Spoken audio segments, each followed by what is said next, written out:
And I'm Michelle Parton. I am an HR and safety consultant with Blakeman. Been here 6 years almost, short a month. And today I have my HR hat on. Well, no, I do have my safety hat on too. Yes, you got a safety hat on too. Both on today. All right, So, I am going to go to full screen and then I'm going to share screen. Y'all will figure it out that Michelle is the brains of this operation. All right. And as you know, because I heard you talking about using Zoom and GoToWebinars and stuff like that, it takes us a few seconds as we're switching from screen to screen, because today, in addition to just using our PowerPoint presentation, we're also going to be switching to other screens to use and show you forms that relate to the information that we'll be sharing with you too. So bear with us as we switch from page to page and back to our PowerPoint. We just want to make sure that we give you as much information as we can on the information that we're sharing with you. Also, as we go through the information today, we'll stop every couple of slides and let you ask questions if you have any. But if you raise your hand or if you type out a question in the chat box, we'll stop and allow you to ask questions or give any input that you might have so that we don't miss anything. As always, the more questions you have and the more participation there is, the more everyone as a group learns. So please stop us if you have questions or you want to give any input. It'll be helpful for the entire group. Okay. Does anyone have any questions before we get started? And you know what, by the way, we can only see right now 4 people. As we go through the PowerPoint. So if you raise your hand to ask a question, we're not going to see you. So either go to the chat box or speak up and we'll stop and answer your question. Okay. Is everybody good with that? Yes, thank you. That's good. Thank you. I just wanted to make sure I was still getting your audio. All right.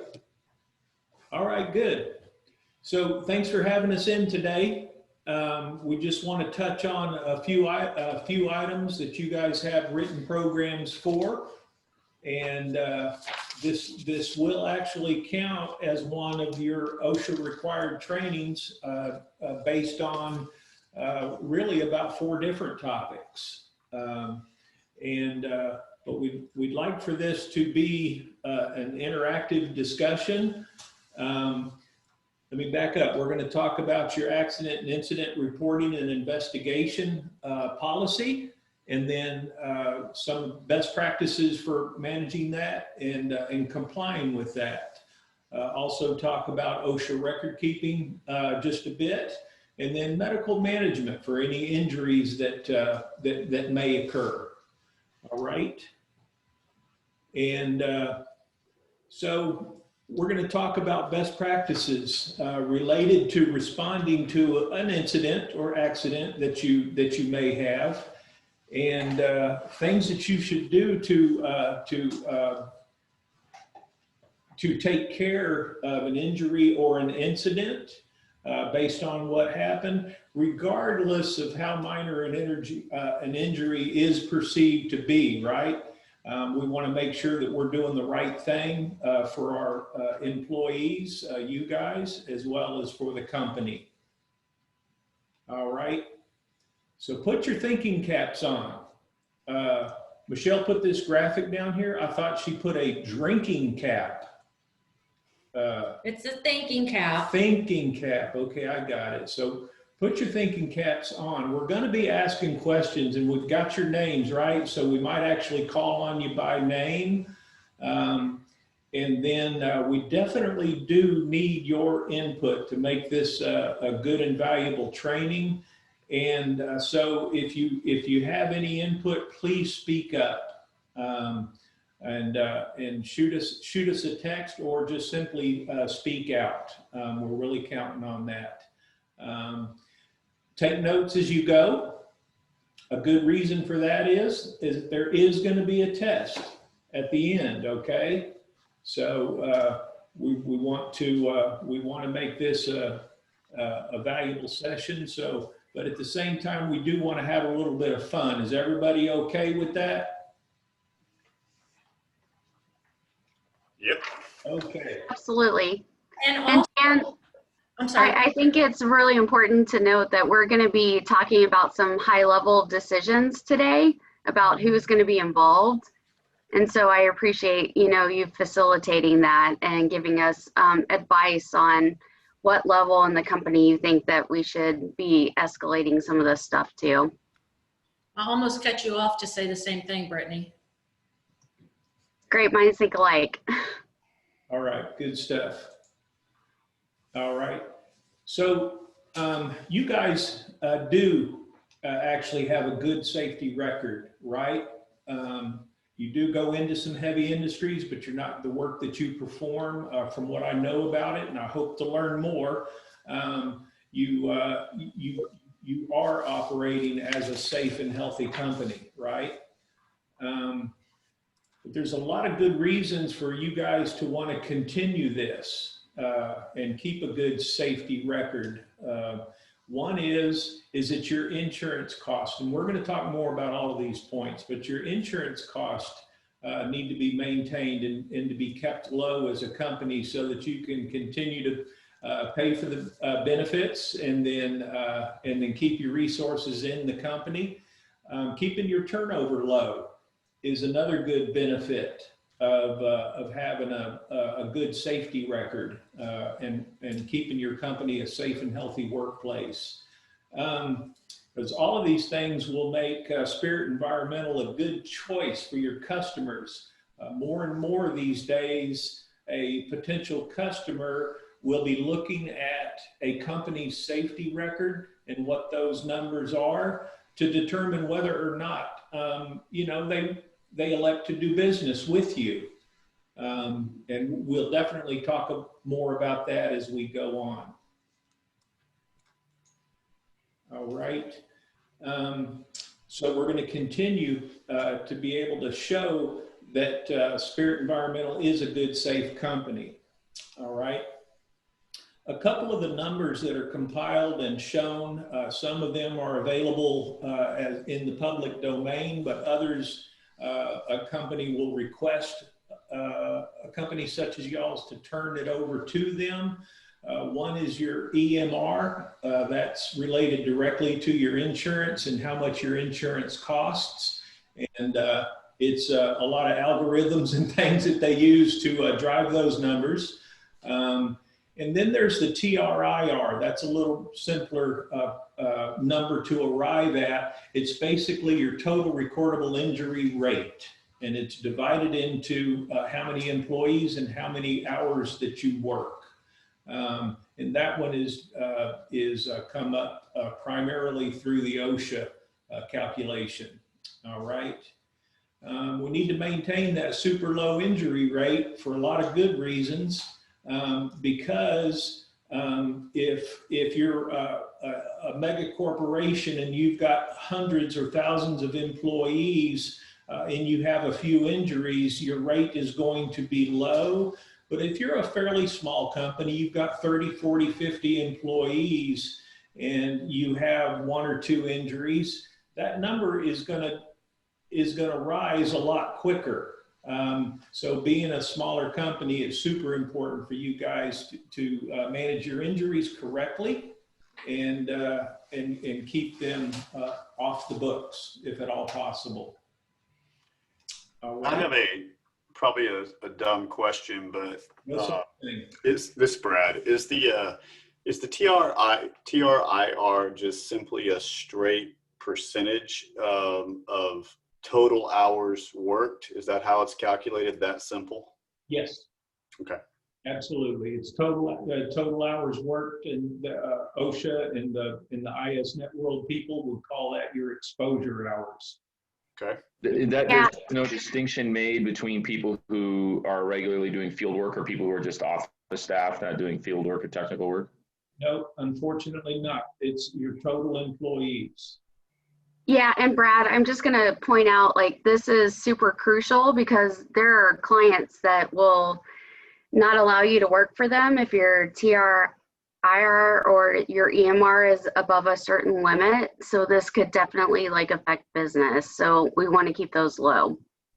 Yeah, absolutely. That's why I'm asking. So, is it the number of actual injuries? So like if you just have an on-the-job injury, it counts as one, versus regardless of how many hours they missed, or is it hours missed divided by total worked hours? It's not hours missed. It's the actual number of injuries. It'd be one of the first columns on the OSHA log. You guys aren't having any, which is awesome. We want to keep that going, but yeah, it's the actual number of recordable injuries, regardless of the severity, that affects your TRIR. Now, if you're looking at your DART rate, the DART rate, which is something that OSHA will calculate, it's your days away, restricted or transferred duty, all right? And so each of those will, and a company can ask for that too, so it's an easy calculation to make. It takes into account how severe the injury is, because the level of severity in OSHA's world is determined by whether or not light duty was assigned, or days away was assigned, or Transfer of work. yeah, exactly, or transfer. So, question for you, Keisha. I don't think we've been asked about our DART yet. Is that correct? That's correct. Okay, cool. Awesome. And then OSHA keeps that. Then sometimes they will send out what they call a DART letter, because certain industries will, that DART rate will rise. And so they will target those industries as folks that they need to maybe pay a visit to. We don't need to worry about that, because you guys are definitely got a good safety record. Thank you, Dan. I appreciate you like clarifying all that. Yeah, this is Roberto. I guess just real quick. My question is it the hours divided by incidents, or is it incidents divided by hours? Like, do you want a low number or do you want a high number? You want a low number. A low number. All right. So then it's incidents divided by hours is what it is. And Yeah. so for us then, it's actually a good thing that we include the office staff, right? I mean, because the office staff is less likely That is correct, Roberto. to have a situation, right? And so I guess when we talk about hours worked, do we have to actually retrieve the actual number of hours out of like timesheets and that sort of thing? Or can we use assume a certain number like 2080 for an FTE? No, it would be timesheets, Roberto. Actual timesheets, okay. And then make sure you get your executives in there as well. Make sure you get your executives. Yeah, so like Brad, Tony, all the program directors, all that would be included as. All right, full disclosure, I did not write down what EMR stands for, and I'm getting ready for this test later. So could you please tell me again what EMR stands for? Yes. Great question. We're going to put a star on your square. Yay. That's why I did it. That's why I did it. Let's go. It's the experience modifier rate. And I wish I could explain how insurance companies come up with that, but it's like a super secret calculation. Maybe Keisha or Brittany can answer that, but it's really kind of complex. If you ever had an injury, for example, that was a back sprain, as you know, an insurance company would take that injury and actually not just calculate how much money they had to outlay to take care of that injury. They would also put what they call a reserve in place, because on a soft tissue injury such as that, they kind of assume that there may be some future Treatment issues come up related to that injury that was a work-related injury, so they would be responsible for it. And that reserve goes against the company's EMR as well. That EMR is heavily influenced by workman's comp claims, right? Exactly, yes. Yes. Yes. Uh-huh. I'm done with all my questions. Thank you. Yeah, absolutely. All right. So let's just say that, we want to kick the competition's butt, right? Let's just say Bob's Environmental is experiencing injuries from employees when they're getting hurt while they are. Fill in the blank. This is a question for you guys. What are some of the things that you guys are doing out in the field, in the office, that might result in an injury? As well. Keisha, you want me to go? Okay. Driving. So definitely driving. Thank you, Tony. But we're definitely out in the field and we're walking drainage channels. We're doing wetlands assessments and vacant land. We're at facilities that do chemical manufacturing, refineries. I mean, we actually have quite a bit of exposure when we're not at the office.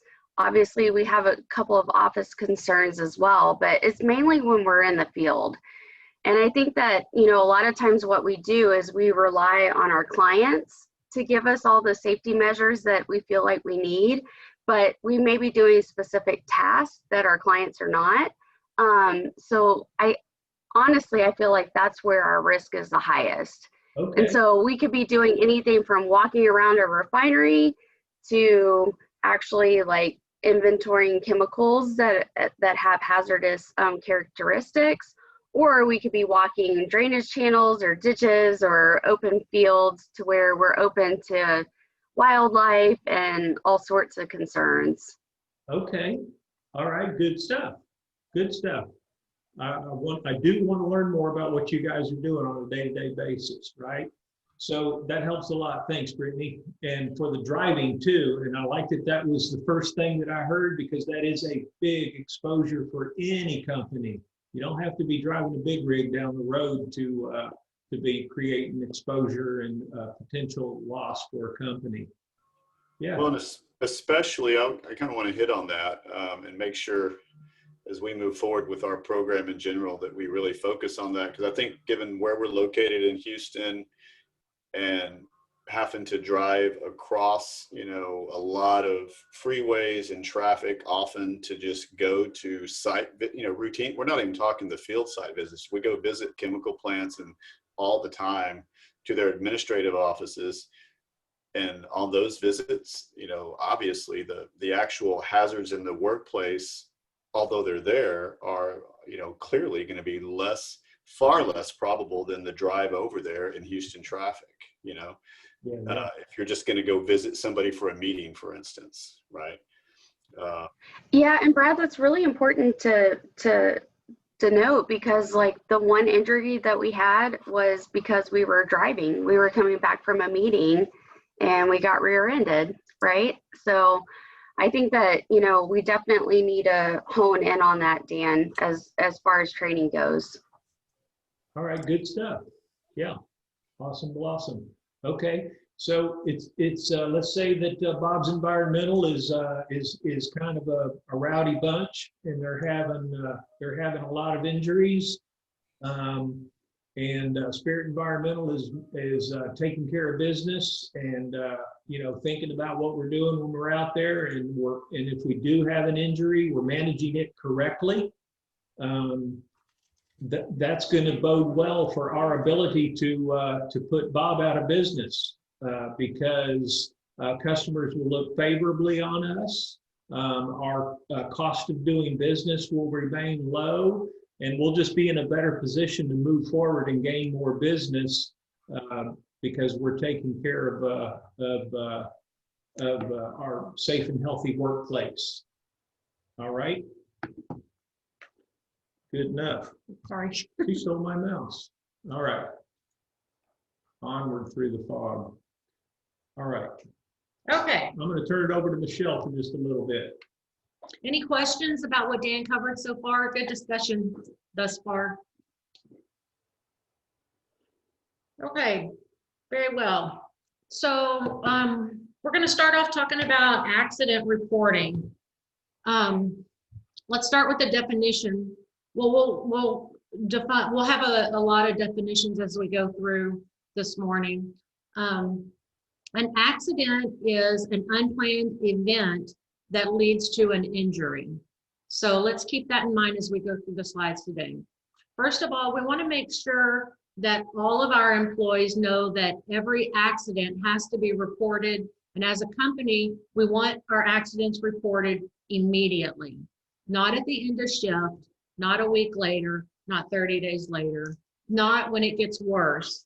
So a lot of times what I see out in the field or from experience is that our employees, when they hurt themselves, they brush it off, or they're afraid they'll get in trouble and they don't report it. So we want to encourage our employees to report all incidents, accidents, near misses. We want them to report it, and we want them to report it in a timely manner. We want them to report it before they become more urgent or more severe. We have to encourage reporting, and we have to make sure that our employees know the reporting processes. So it's a moot point if they don't know how to report an injury. If we just say report all injuries, but they don't know how to, then it's like we don't even have a reporting process. So as we go through today's training, keep in mind that there's several ways that we can report injuries, but we're gonna talk about those today. Whether it's a phone call, a text, a face-to-face, an email, we need to let our employees know the reporting process and the options that they have to make sure that they report those injuries. Even after hours, on holidays and on weekends, if there's an injury or if an injury escalates in severity when we're not on the clock, we want to make sure they know those reporting processes. So we want our subcontractor accidents. Those are going to be reported to the project managers, who are then going to, or the program managers, who are then going to report to the appropriate either office safety coordinator or the field safety coordinator. That person in turn is then going to report it to the safety director. So as I use these terms, office safety coordinator, field safety coordinator, that's an accident in the office versus an accident in the field, going up to the safety director. We all know those people with those titles, correct? Do we need to go over that at all for this group, Keisha, real fast or not? So real Probably fast, be corporate safety director, that would be me. Caroline is also in training, so at some point she will be roped into that. Our FSC is Brittany. We only have one at this point in time. Our OSCs, they're based, office safety coordinators, they're based on location. So there's one per office. And Michelle is the OSC for Houston. Andrew is for RMR, and Johnny is for Austin. Okay, good, thank you. Can I ask a question about this accident reporting real quick? Sure. So it sounds like, so an accident isn't just any accident, it has to actually lead to an injury, okay? That's the threshold for actually having something that qualifies as an accident. I guess I want to find out what is the threshold for something that leads to an injury, right? And let me give you the environmental parallel real quick, and that is that, you know, whenever a piece of equipment at a refinery messes up, then you know, sometimes it leads to some amount of pollution, and the regulators will say, look, you have to have so much pollution released before it is reportable versus it simply being recordable and marked in-house. And so I guess what I'm wondering is like, if you know, if there's a loose metal plate on a door and I cut my hand on it, right, and it's just a small little cut that I just throw a Band-Aid on, no harm, no foul, does that constitute an injury, or does an injury need to involve some sort of a hospitalization or something like that? Like what's the threshold here for an injury? Good question. And I'm sorry, I can't tell who's talking. Who was that question from? This is, if it's a good question, it's Roberto. If it's a dumb question, then I'll throw Shagun under the bus on this one. No, that's a great question, Roberto. And Okay. it's really important to understand what is actually a recordable. So Dan, or Michelle, if y'all could explain that, that would be really helpful for the group. Okay. How about this? Give us a little bit of time, and if we haven't answered that question, Dan wrote it down. So if we haven't answered that question, then We will definitely go there. we will go there in great detail at the end. How about that? Fair? That works for me. Yeah, I didn't mean to jump the gun. If there's another slide in the future or whatever where we touch on it, totally fine. I just wanted to get. Yeah, we put a lot of time into that slide too, so you know. There might be Oh, one. yeah. There Yeah. might be one or two Good on deal. this slide. I'm gonna go ahead and jump in and That's a maybe, great question, though. And That's a then great as, question. as far as the Equipment. machine malfunction, et cetera, yeah, that would be considered in the world of OSHA. And listen, OSHA people are just a bunch of knuckleheads. I know because I'm one of them, right? Is that they would refer that as an incident, right? And machine malfunction. And then if anything became of that incident where somebody got hurt, then it would Turn into an it's accident. just a nomenclature thing, really, but that would be an incident that caused an injury accident. But you can have incidents without accident or injury. Brad, did you have a question? yeah, and it could fall into the Roberto asked too quick category, but I'm gonna make sure. Why are we talking just about subcontractors? Did y'all mean to really talk only about subcontractors on this slide versus employees? No. Actually, what I did was I pulled your manuals or your policy that you're looking at and looking at adopting and revising. And this was the language that's in it. So that's what I used. So if this is not something that how you want it to read, then as you're going through and cleaning it up for finalization, then let's look at that language and have it read the way you want it to. So Yeah, and I think that we did that, Michelle, with the revisions that I sent over to you guys. Okay. Excellent. Sorry, Yes. Brad, to jump in, but I think we've captured your concerns. Yes, actually, the reporting hierarchy, to clarify, Brad, is for employees. If they're out in the field, they should be reporting incidents to the field safety coordinator. If accidents occur in the office, those should be reported to the office safety coordinator. And then move up the chain. Yes, and we identify subcontractor concerns because honestly, that is something that we worry about because we do have subcontractors that are out in the field, but that's a little bit lesser of what we're focusing on our safety manual as far as what I revised. Okay. And our future slides do focus on the employees and not subcontractors too. Yeah, that's correct. Thank you. and I don't want to, somebody note this, because Michelle, you just contradicted the slide. So at some point we have to decide, are we reporting to the PM, who then reports to the FS? So the PM, just to be clear, Brad, is only for subcontractors. Okay, so for everything else, all of our other employees that are not subcontractors is going to the FSC or the OSC based on if it's in the office or the field. That's how it's written. That's correct. And that's how the slides are written going forward. On this slide, the subcontractor will report to the PM, but on a future slide where we're talking about employees, the employees will report to the OSC or the FSC. This is the only slide where PM is mentioned. Yes, that's correct. And thank you for clarifying that, Michelle, because unfortunately for subcontractors, it's just a little bit different, Brad. And if we want to restructure this, we definitely can.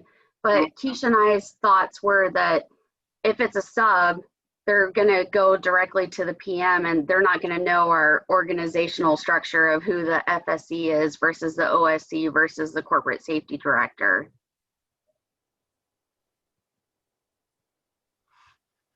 All right. Does that make sense and jive, or do we need to fix that? No, I think we're fine. Let's table it because I don't want to waste everybody's time on this call. Let's just, at some point before we go live with the training company wide, I think we do want to thoroughly review the reporting hierarchy to make sure we got it perfect. I'm sure it's 90%, 100% there, but I don't want to sort it all out on this call because otherwise we'll get down in the weeds, you know? Yeah, no, I think we need to have some high level decision making during this call, but I don't know that it's definitely here. It's going to be a little bit further down the line. Okay, let's go. And I've made a note of it, so we're good. In closing on this point, I think what might help you is just to add a bullet above some subcontractor that says company employees will report their accidents to the OSC/FSC, who will then report it to the corporate safety director. Adding that bullet, I think, would clarify who reports to who, because that's what we're missing there.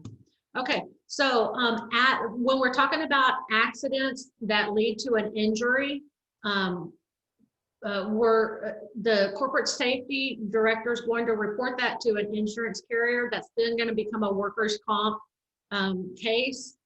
If it's something that we choose not to handle without reporting, because sometimes injuries or sometimes the client will choose to not report it to an insurance carrier, but pay for it out of pocket for various reasons. But once we report that to our insurance carrier and make it a workers' comp case, we then have a claim in writing and we're given a claim number, and that is where they pick up paying for prescriptions and treatment of our employee.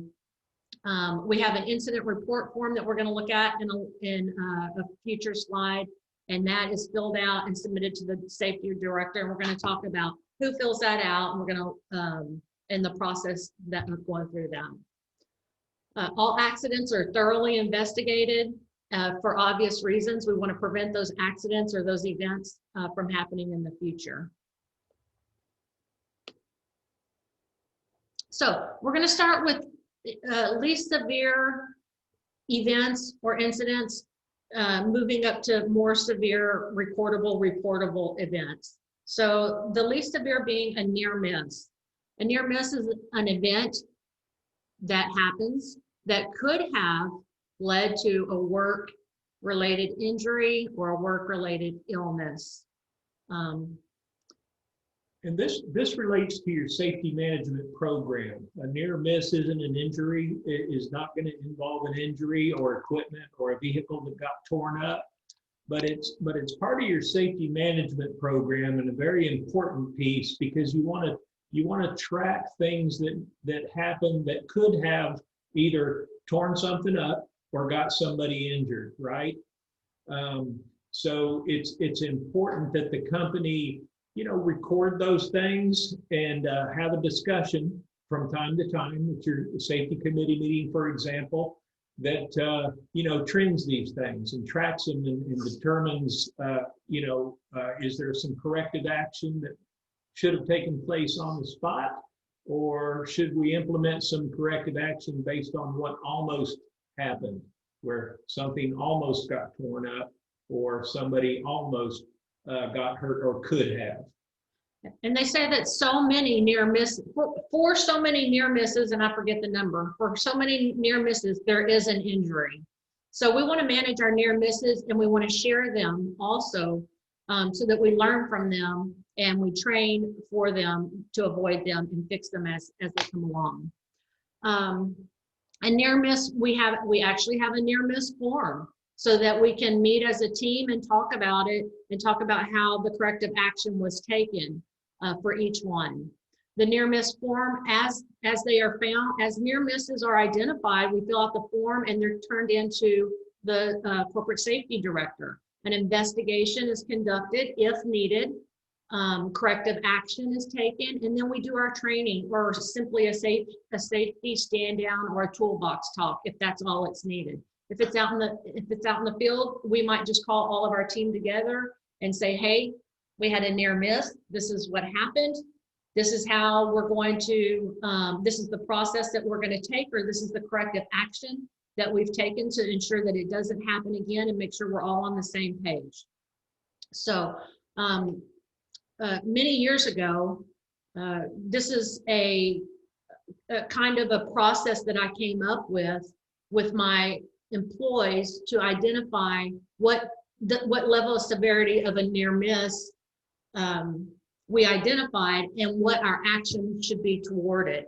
And it worked real well. If we identified a green near miss, that was simply something that an employee could correct themselves and move about their day or move about their business and report it on the near miss form at a later time. So if they found that there was, for example, a cord running across an office area and someone could trip over it, maybe they unplugged that cord, rolled it up, and secured it against the wall, or picked it up and put it on a table. It's no longer a trip hazard. The near miss or the hazard is gone. They can move about their business and carry on, right? Near miss, hazard corrected. We might identify a near miss as a yellow hazard, where in this case, the employee would barricade or caution off the area, report it to the proper personnel, which might be the maintenance department or their supervisor. They would go ahead and move on about their business and fill out a near miss report and turn it into the appropriate person. An example of that might be in the break room, there's a water fountain, like a 5-gallon water cooler, thank you. Yeah. And maybe it's leaking and it's leaked on the floor. So the employee throws down some towels to soak up the puddle of water so no one slips. They put up some orange cones around it so no one walks into it. They call the maintenance department to come and clean it up. And then they move on about their business. They fill out an incident report and move on. They've taken care of the hazard and they've reported it to the proper personnel. A red near miss is more serious. It could be life endangering. They've got to take immediate action. So what they do is they barricade or caution off the area. They stand in a safe location and protect, they stand there until someone responds immediately to take care of the problem, and just kind of protect the area to keep anyone else from going into it, because it could be life-threatening. And once the appropriate responders are there, they can leave and immediately report it to the, fill out the form and then report it to the correct the corporate safety director. And then an example of that might be, as they're doing a patrol around the area, they see that there's a downed electrical line and it's kind of loose and there's electricity flying, and anyone that could drive or walk into the area could be electrocuted. So they're going to move back into a safe location, call 911, call their supervisor, have responders get there to take care of the problem. Once they're there, they can leave and go make their report. Okay, any questions about near misses?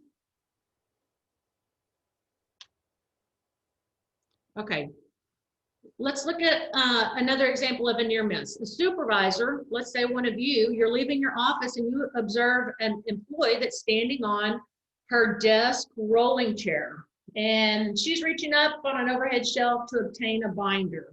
So as a supervisor, you rush to her, and standing behind the chair, you stabilize the chair by putting your foot behind a wheel and hold the backrest, and with your hand, help her down.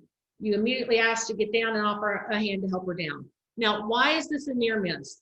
Anybody want to help out here? This is an easy one.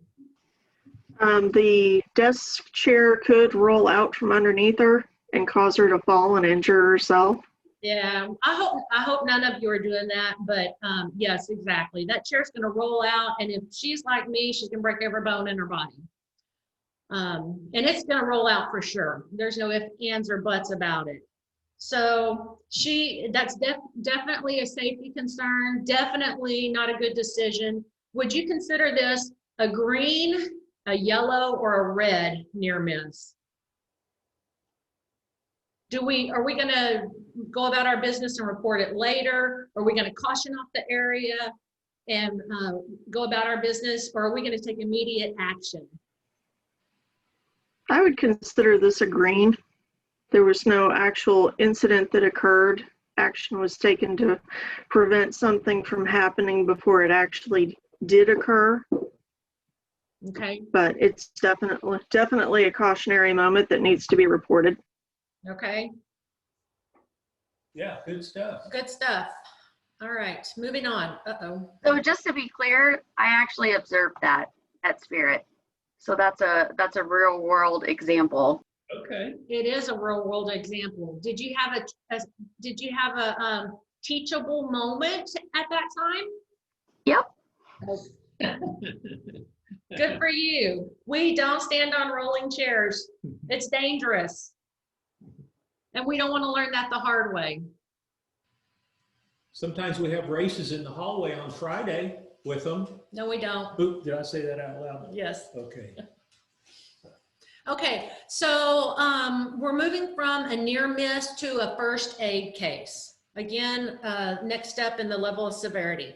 First aid cases are defined cases such as cleaning up a minor cut, scrape or scratch, treating a minor burn, applying a bandage. I can't see everything. Okay. Let me change my settings here so I can read the complete definition. Okay, or applying bandage or dressing, the use of a non-prescription medication, draining a blister, removing debris from the eye, a massage, drinking fluids to relieve heat stress. So a first So I aid, have a question for you. okay, Does this include insect stings? sure, it could. It certainly could. What about insect bites? It could, depending on the severity of the bite. If it's minor bite and you clean that bite and apply calamine or an ointment to it and cover it, that's just first aid. Is Okay, that your? thank you. Okay. We're going to talk about an insect bite, in fact, in just a couple slides moving forward too. So. Yeah, it's her favorite slide too, by the way. It's a real life story, that's why. Awesome. We get into a lot of mosquitoes down here, so I'm just curious as whether or not they would be considered as first aid, but we can talk about that when we get to that slide. Okay. No, Well, that's good stuff because it depends on what the outcome was and what, if it turns into something where there was, be quiet. Okay, I gotta be quiet. I'm stealing her thunder. yeah. Okay, let's rock on.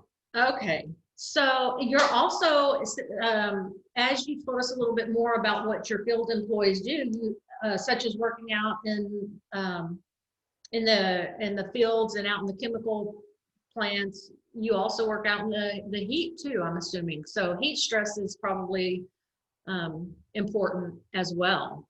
So you probably. I would say that after driving, that's our second biggest exposure that we have at Spirit. Good. Okay. Yep. I would tend to agree with that. Okay. So our steps for treating first aid.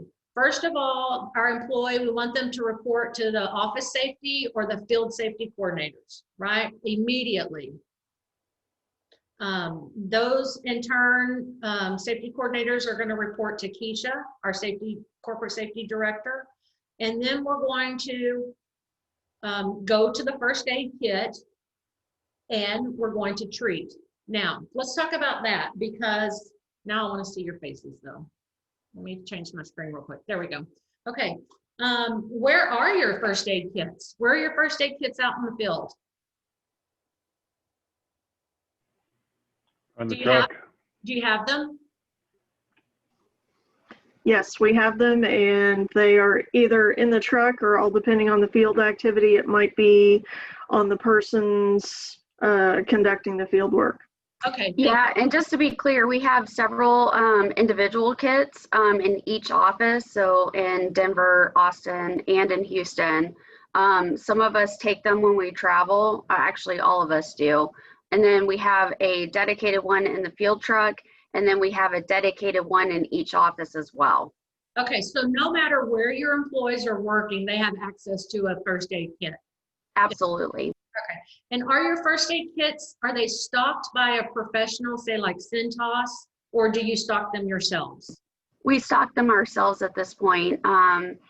Honestly, like it's pretty basic for us, so we haven't seen like the need to have somebody else stock it, but we do double check them at least twice a year to make sure that nothing has expired.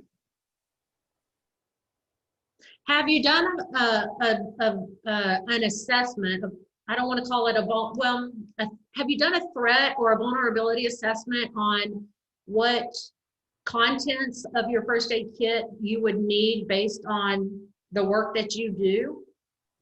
Yes. Okay. All right, great. That's wonderful. Okay, so you would go to your first aid kit, treat the injury appropriately, take a photo of the injury or the minor cut or the minor scratch or the minor burn, and then follow up on it on a daily basis. Now, why do you think that it's important to take a photo of it? This is something I learned to do many, many years ago as a safety coordinator, managing over 1,250 employees across 2 states, is for my supervisors to take a picture of the injury. Do you do that already, or have you ever considered doing that? You want to document the scope of the injury because it's pretty frequent. I think that people come back and complain of other older injuries too and turn into a much bigger issue. Okay, thanks, Andrew. That's exactly right.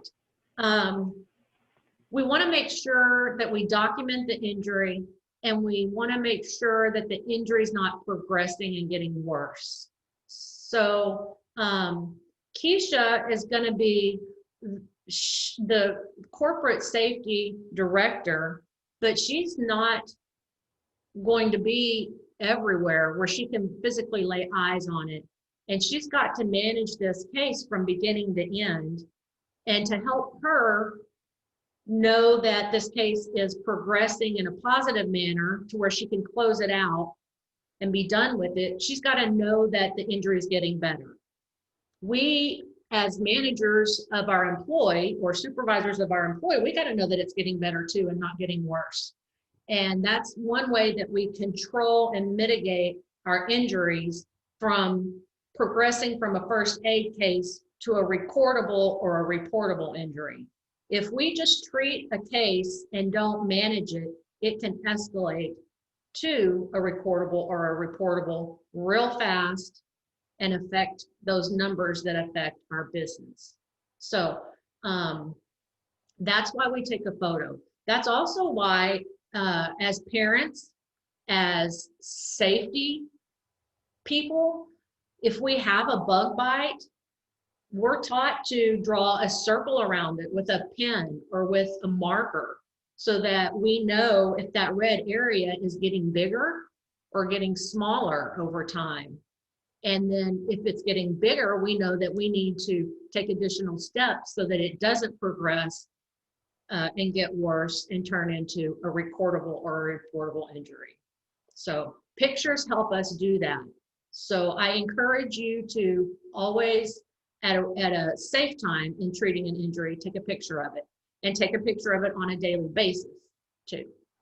Okay, follow up. That just means if you have an employee who is stung, or if you have an employee who has a malfunctioning piece of equipment and they cut their finger, you have treated it as a first aid injury on the first day, you've taken a picture of it, follow up on it on a daily basis until that injury has healed.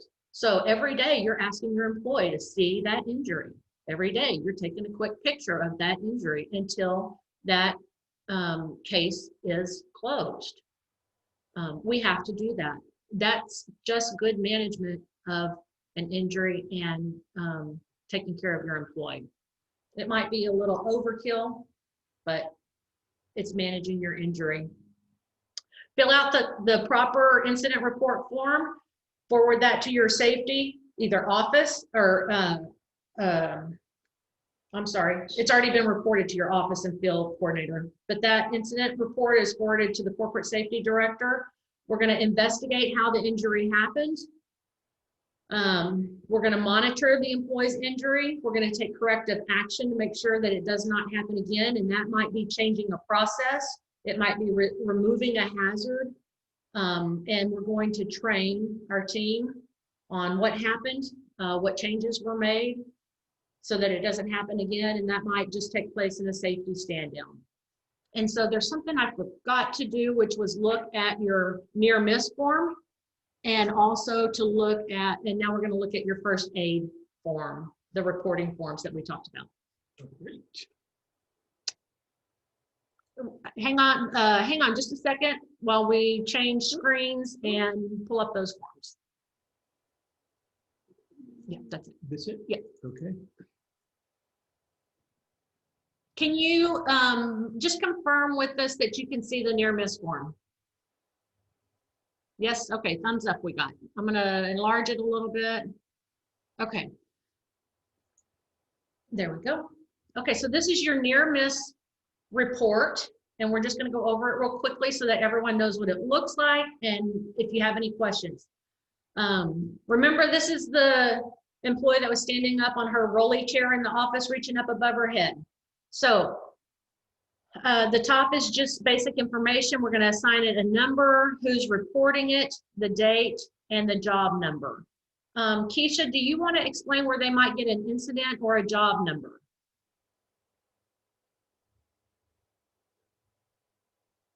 We can just come up with an incident number just out of the blue.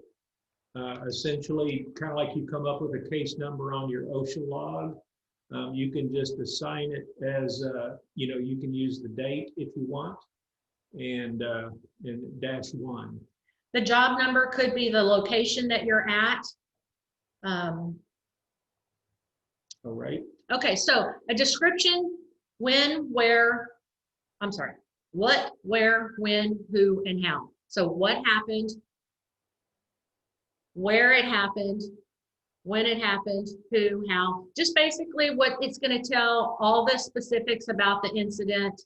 And I would encourage you to write it in a narrative so that if someone's reading it who was not there at the location or at the time of the incident, they'll be able to understand what happened without asking any questions. So without calling John at the site who got bit or who got hurt, or calling the supervisor and saying, explain this to me, I don't understand exactly what happened, they'll be able to read this and tell exactly the whole story of how the incident happened. So, okay. What acts or conditions led directly to the incident? So maybe someone was taking a shortcut, not following all the proper procedures. Or maybe someone wasn't wearing the proper PPE. Well, why was the unsafe act committed, or why was the unsafe condition present? What steps have or will be taken to prevent a similar incident?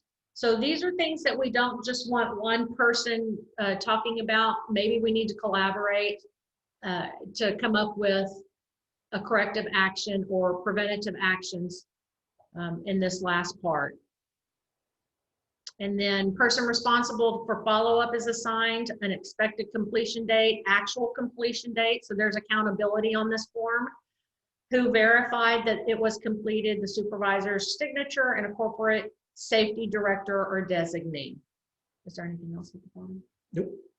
Okay. Any questions about your near miss form? Nope. And again, this is just a safety management tool that's useful for you guys to have so that you can bring it into, a safety meeting safety committee meeting, for example, that you guys can use to determine if any changes need to be made, additional PPE offered, or procedural change.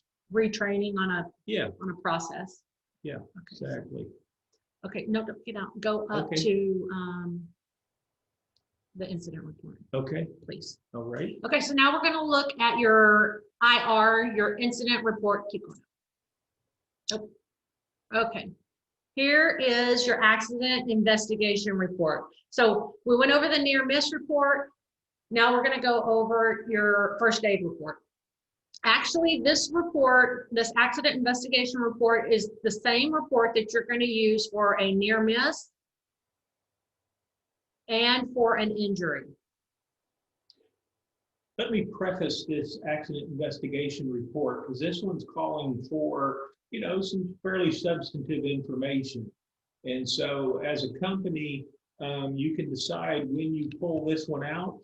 But it's you know, if it's a near miss, maybe not based on the potential injury or damage that could have happened. You know, the cord laying across the office that just needed to be rolled up, probably not so much, right? This is typically pulled out in the event that there was some, you know, semi-serious or serious consequence. I called this a near miss form. This is Okay. the first aid or injury report. Yeah, We there just you went go. over the near miss form. Yeah, First aid. so that if there's a consequence that led to an injury, is when we're going to pull this accident investigation report out. So just to be clear, this is for when there is actually an injury. We're using the other form if it's just a really serious near miss. Is that correct? The other form is for any near miss, because you want to look at near misses as a potential injury. Sure. This form is going to be for first aid or an injury. Okay, thank you. Now, A for recordable injury. a recordable or a reportable injury, and for first aid. Now, first aid is not as serious, so all of the boxes and blanks might not be filled in for a first aid situation. Right, because I mean, if it's a mosquito bite like we were talking about earlier and we put Neosporin or whatever, Benadryl on it, I don't know that we would want to require our people to fill this out. No, you wouldn't. Fair enough. You wouldn't. Because let's, you know, in the real world, if we, you know, some of the plants, some of the industrial facilities that you go into, their safety programs are on steroids, and they go nuts with some stuff. I would never suggest that a company such as yours adopts such Thorough. military-like approach to their safety program. If the incident did not result in somebody having a significant injury, there's no reason to spend half a day compiling information, you know, to determine, you know, what happened and to document what happened. Hey, Dan, I appreciate that clarification. I just want to make sure, and this is Roberto speaking, you know, that's a little bit, it's a little bit, what you're saying in terms of practice is slightly inconsistent with, I guess, what I was reading on the PowerPoint before, right? Which was first aid, here's the steps, right? Report to the OSC, FSC, apply first aid, do the photo, follow up, fill out the form, all of that stuff, right? And that's, I guess, at the heart of what I was getting at before, I guess, in terms of the injury and sort of, is there a threshold or a severity type thing? So that all those steps were outlined for first aid, and now we've got a form here that literally has a first aid box on it. And I just want to make sure that if I cut my finger on something, right, no harm, you know, in the end of the day, the kind of thing that I do around my house all the time where I just slap a Band-Aid on it and away we go, I want to be clear that that's okay and that that's not a big deal and that I'm not going to have to go through all of these steps and fill out this form and everything like that, because I mean, I guess, you know, it's I feel like it would become a full-time job for somebody to track all of this if we have to document every single first aid issue. Yeah, it would. And a way that you can, a way that you guys can, in a practical way, record and you guys decide as a company, you know, how you want to take care of that situation, a first aid incident that you just described, Roberto. A way that you can do that is keep a first aid log in your first aid kits, to where when first aid supplies are accessed and used, that the employee, the person administering the first aid, is required to just give some basic information on a sticker or book, or however you want to present that log, to show what supplies were used and what it was for and who it was used by or used on. And Yes, Brad. It's Brad. I agree. Unless anybody else disagrees on the safety committee, let's do that. Let's pull first aid off of here, and all first aid is handled in some form of a simple log, like you said. Anybody have a problem with that? That's good. Another quick one that Roberto pointed out, and he messaged me, which is good. I don't want to get into it right here, but Keisha, work with Blakeman as needed to determine whether or not on this form you need social security number and the sex of the person, just given DNI and everything else. Don't want to get into it right now at all. We have requested that that's removed, Brad.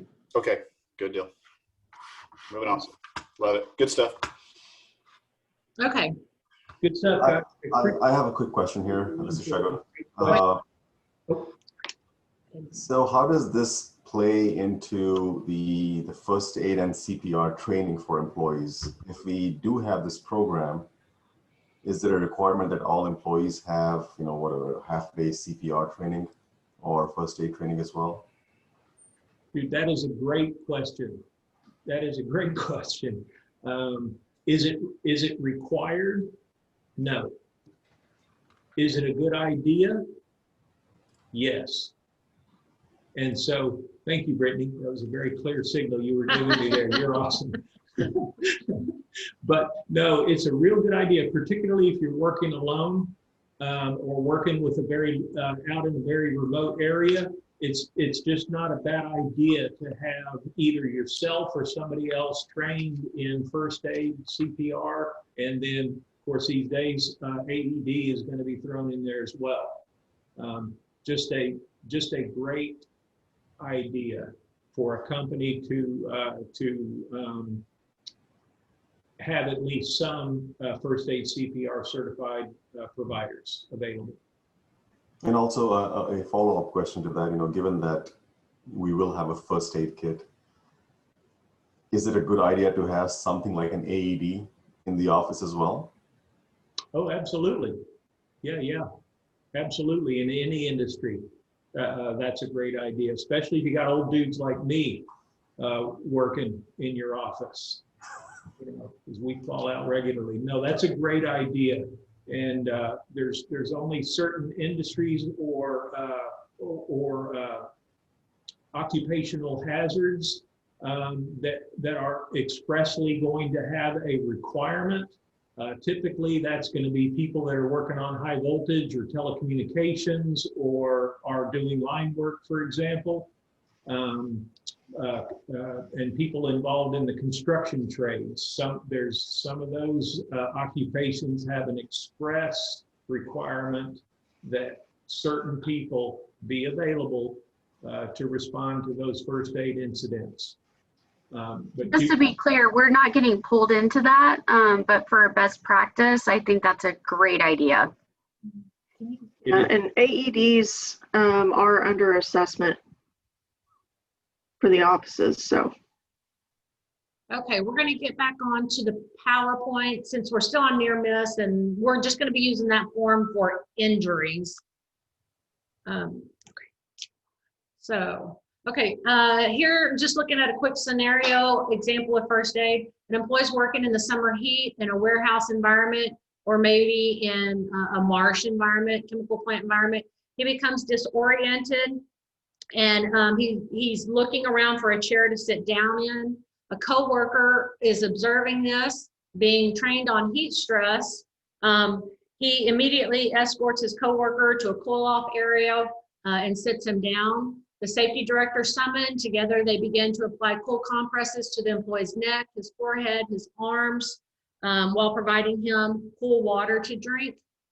Within 15 minutes, the employee is feeling better, back to normal, and he returns him to work. So what factors make this first aid? Cool compresses were applied, something cool to drink. He was brought into a cooler area to cool off. All first aid measures. Now, there are other safety issues that we need to talk about here that probably training needs to be provided on. And in the essence of time, we're just looking at, you know, why was he not hydrating? Are all the employees trained in heat stress factors or heat stress recognition beforehand and things like that. But let's say that if it were to have escalated and the employee were to have been escorted or taken to the emergency room, it could have escalated into a more serious injury. So there's definitely things in this scenario that we would want to talk about with all of our employees to prevent that from escalating into a more severe scenario. Okay, so moving on in severity, we're looking at an injury now. An injury that goes beyond the treatment of first aid is considered a recordable injury. Those are the ones that we are trying to avoid as a company. Those are the ones that hurt us because they increase our numbers and make us look like an unsafe company. So those are cases that include, but are not limited to, things like a cut that might require stitches, a fractured bone, a sprain, or an amputation. It also includes illnesses that are both acute and chronic, such as, but not limited to, a skin disease, a respiratory disorder, or poisoning. These type of illnesses or injuries must be immediately reported to your office safety or your field safety coordinator. Remember that we want to encourage our employees to immediately report any type of injury to you. The supervisor and the employee are going to determine at that point if this injury needs to be seen by someone at a company clinic or at an emergency room. So we're going to talk about that here for a minute and have a discussion on this. Right now, Keisha's currently working with the Concentra locations to set up protocols so that if there's an injury, there's Concentras all over. There are chain occupational clinics, meaning that they work with employers. They get to know you, they get to know your business, your industry. They'll come out and get to know you and what your company does, so that when we take an employee that's been hurt to see them, they know more about the employee because they know the business that you're in. So it's really a working partnership with between your company and the clinic. Keisha's setting all that up right now with the Concentra clinics because you want to have that occupational relationship. These clinics try to avoid recordable injuries by working with you to avoid them. So a very important pivotal moment here is we've got an injury, but how do we decide? Do we take them to the clinic? Do we take them to the emergency room? Do we treat them for first aid? How do we get to the point where we make that decision? Who makes the decision? And how do we, let's talk about it. How do we do that? Are you asking out of curiosity to how spirits can do that and genuinely asking, or is this like rhetorical where you know the answer and this is a test? No, this is not a test. Of course, there's going to be the obvious. If it's an emergency, it's an emergency. We call 911, we get the ambulance there, and we get them to the hospital. But there's a lot of gray areas. There's a lot of gray areas where the employee's like, I'm not sure. I think I'm okay. sometimes the employee might be saying, no, I don't need to go. I'll be fine. And the supervisor's like, oh man, I really think he needs to go. And sometimes it might be a cut, and you and the employee might be looking at it going, I think it'll be all right if we put a Band-Aid on it, but maybe not. How do we make those decisions? Yep. So Yeah. that There's no good way to really encapsulate this discussion into a short one, but essentially, and you guys, based on what Michelle and I know about the environment that you guys work in, and even the likelihood that this question is even going to come up for you guys. I feel safe in my recommendation being, if you have a question, you're in the field, you have a question of whether or not you should see a clinic, I would err in the side of caution, because here you go, it's not going to happen every day. This isn't going to be a huge deal for you guys, because you're not coming up with this question on a daily basis. My recommendation would be to err in the side of caution and go ahead and trend towards going ahead and going to the clinic. Now, you may have the employee who says, they want to talk about it more because they don't really want to go to the clinic, right? Based on the nature of the injury, you should encourage that employee at that point to go ahead and go to the clinic so that you can document that everything is indeed okay, right? You cannot, at least for now in the state of Texas, you can't take an employee by the ear and drag them down to the clinic, right? So at that point, and I'm probably stealing some more thunder, okay, at that point, if the employee is absolutely saying, no, there's no way, my bleeding has stopped, I'm not dizzy, I'm good, I got a drink of water in me, let's go, you would want them to sign a refusal of medical treatment. That's not a huge deal for either the company or the employee, but it does not, you're not telling that employee, they're not signing off their right to ever have medical treatment provided for them by the company for that work-related injury. You're just documenting that at this point in time, I, the employee, just don't want to go to the clinic, Keisha, did you want to add anything to that? Or Brittany? Well, I just had a clarifying question.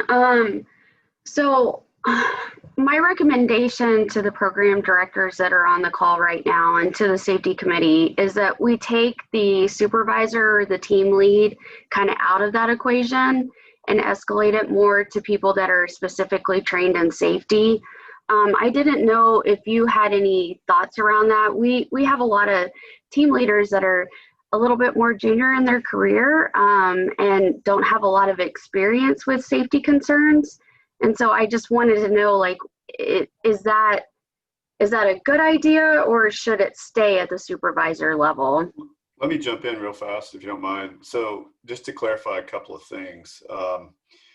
If team lead doesn't really matter, I don't think, right? Because what we're talking about, and this is going to take a few minutes to work through this, everybody on the phone, but this is critical. This is one of the reasons I want everybody on this call.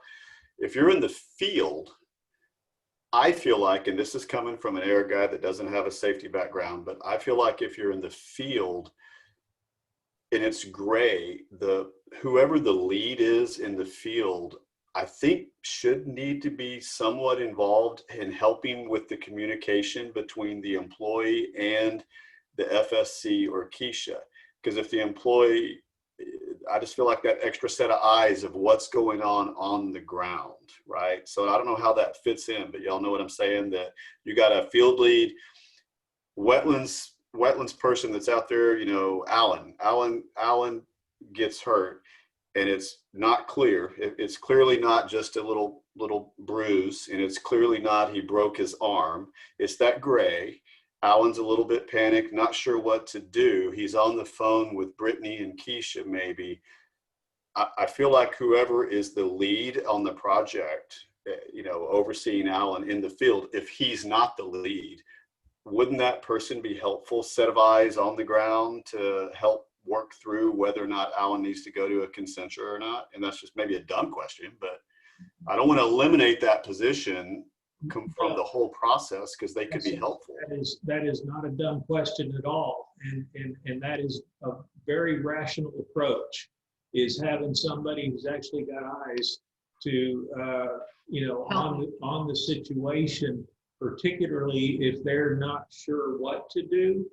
Again, my recommendation would be to go ahead and get a clinic involved.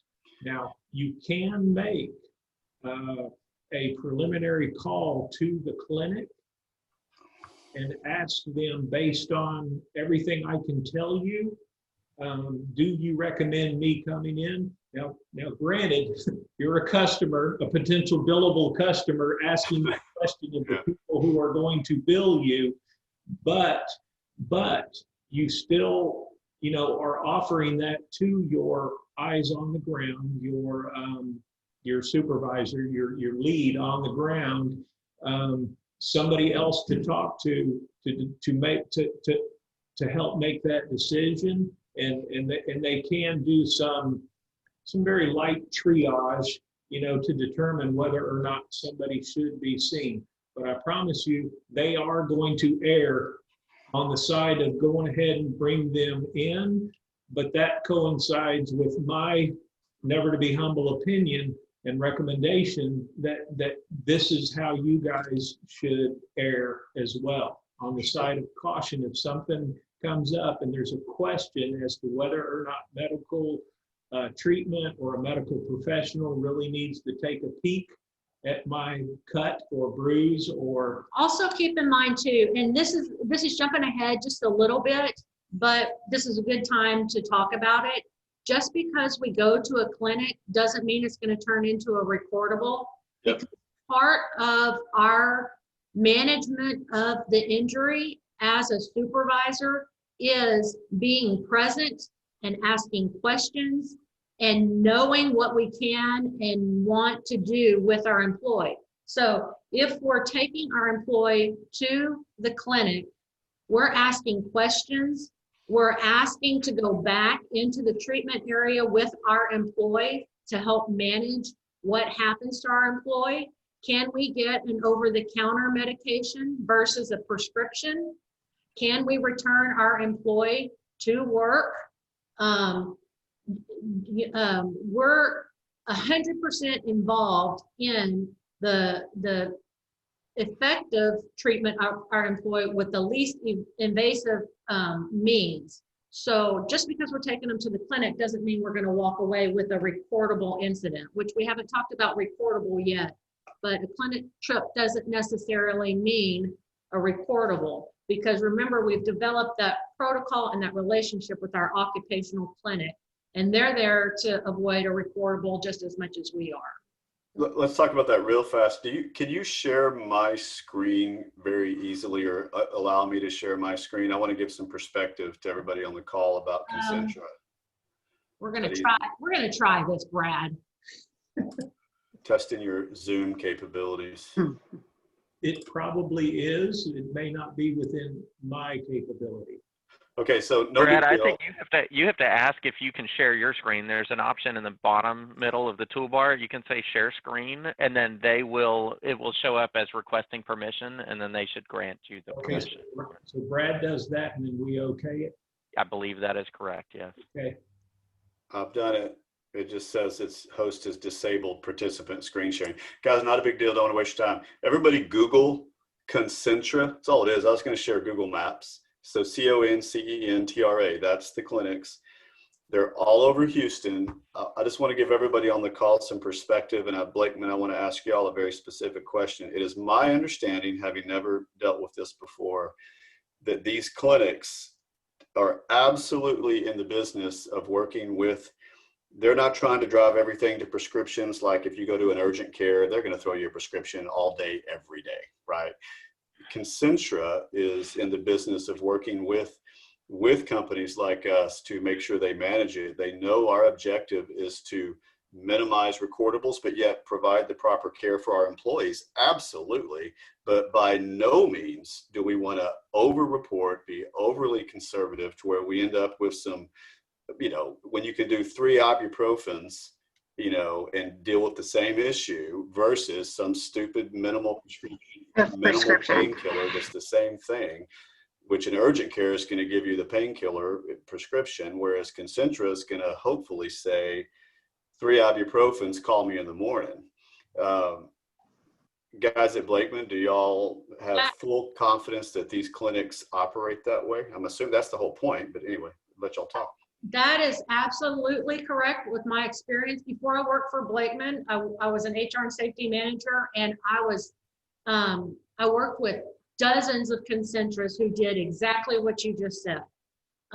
We were on a name. Yeah, and Brad, I'm sorry, I'm just going to jump in. Like I've used Concentra before in the past too, so great experiences with that, and they definitely minimize your risk. And there's something else too that y'all said that we need to do, and that is, Keisha, you would be the one that if there's ever determined that somebody's going to the clinic, then Keisha, as the overall safety coordinator, if it's local to Houston, you probably will be the one driving to the clinic to meet them. Maybe, I don't know. We need to work this through. Totally go to the clinic with them. That is standard practice in industry. One little comment for everybody on the phone. I'm learning all this as I go, but I was asking Randy what her company does, and granted, $700 million company, but you know, they have a full-time mobile medic in all their major cities that is employed directly by TD Industries that handles everything that they can, and then accompanies them if they have to go to a clinic, if it can't be handled out of the van of the mobile medic. So they manage the process very, very actively. All companies do that. And that's what we want to do, is we want to actively manage the process with a combination of the right partnership with the right clinic, the right program, and then of course Keisha or the FSC accompanying people to the clinic if at all possible. Perfect. And anyway, go ahead. Okay, we're ready to move on? Yep. Okay, so let's talk about a recordable injury. This is the type of injury that costs your company in more ways than one. Money, time away from work possibly, and your and potential business. So a recordable injury is a work-related injury or illness that results in any of the following: death, loss of consciousness, days away from work, restricted work activity, or job transfer. A job transfer is when an employee can return to work, but they can't do the job that they were doing prior to the injury. So maybe they were driving a forklift, but they hurt their right foot or their right leg. They can't drive, so they're transferred to a desk job until they're healed up. Medical treatment beyond first aid, such as they're issued a prescription, they get stitches, or maybe they broke a bone and they're put into a cast. Significant injury or illness diagnosed by a physician, maybe an amputation. So these are the work injuries that increase your EMR score or your TRIR score. Quick, I hate to ask a question, and I know I've asked a lot, but they're important. Everything on here makes perfect sense. Days away from work, so hours away from work, the obvious, if you have to take the afternoon off to go to the clinic just to check, that's okay, right? Okay, good question. Our shift is 8A to 5P. We hurt ourselves at 10:30 a.m. We're escorted to the clinic. We finish up at the clinic at 1 p.m. and we're taken home, or we go home for the rest of the day, and we report back to work at 8 a.m. the next morning. But we actually don't work from 1 p.m. to 5 p.m. That does not count. The day of the injury, anytime missed for the day of the injury, does not count. It's the next day if they have to miss the entire, so like they go to the clinic, you know, minor car accident, they have a headache. They go to the clinic says, you're fine, you don't have a concussion, take some aspirin. They go home, they wake up the next morning and they say, man, I just don't feel great. I'm going to stay home today. Still no still no prescription, still no nothing. Does that then trigger, you know, a day away from work and it make it recordable? Are you saying that you gave that employee permission to stay home when they requested it because of the injury? Or did you say, yo, you really need to come to work because you don't have, you know, your doctor said you were able to come back to work? Is that the scenario that you're describing? I'm not sure. Let me answer that, if you will. If the employee is requesting to use a vacation day or a sick day, but you have a release from the doctor that says he is released with no restrictions for that day, then that does not count. Okay. Just trying to get it all clear. Love it. Perfect. That makes sense to me. All right, good stuff. And listen, there's a lot of scenarios. This is a cool topic for me because I could go on endlessly about a lot of the gray area that's involved in whether or not it was recordable and how to count the days. It's just a great topic for me. But those are good questions. That is good stuff. I have a quick question. Do we have time for a quick potty break at some point? Time for a what? Break? Yes. Yep. A quick break. We can take a break right now. Is 10 minutes enough time? Okay, let's return at 10:45. Oh wait, yeah, 10:45.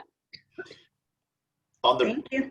On the break, can I ask another quick question? Okay. Sure. So, and this is another silly one, but Scott pointed out that Concentra is not in the Blue Cross Blue Shield network, which is our insurer. I don't think that matters because if it's on the job and they're going to Concentra, it's going to be paid for through workman's comp, right? And it's not even relevant that they're not in the Blue Cross Blue Shield network. Is that correct? Keisha says yes. That's Keisha, you want to address that since you're the one answering?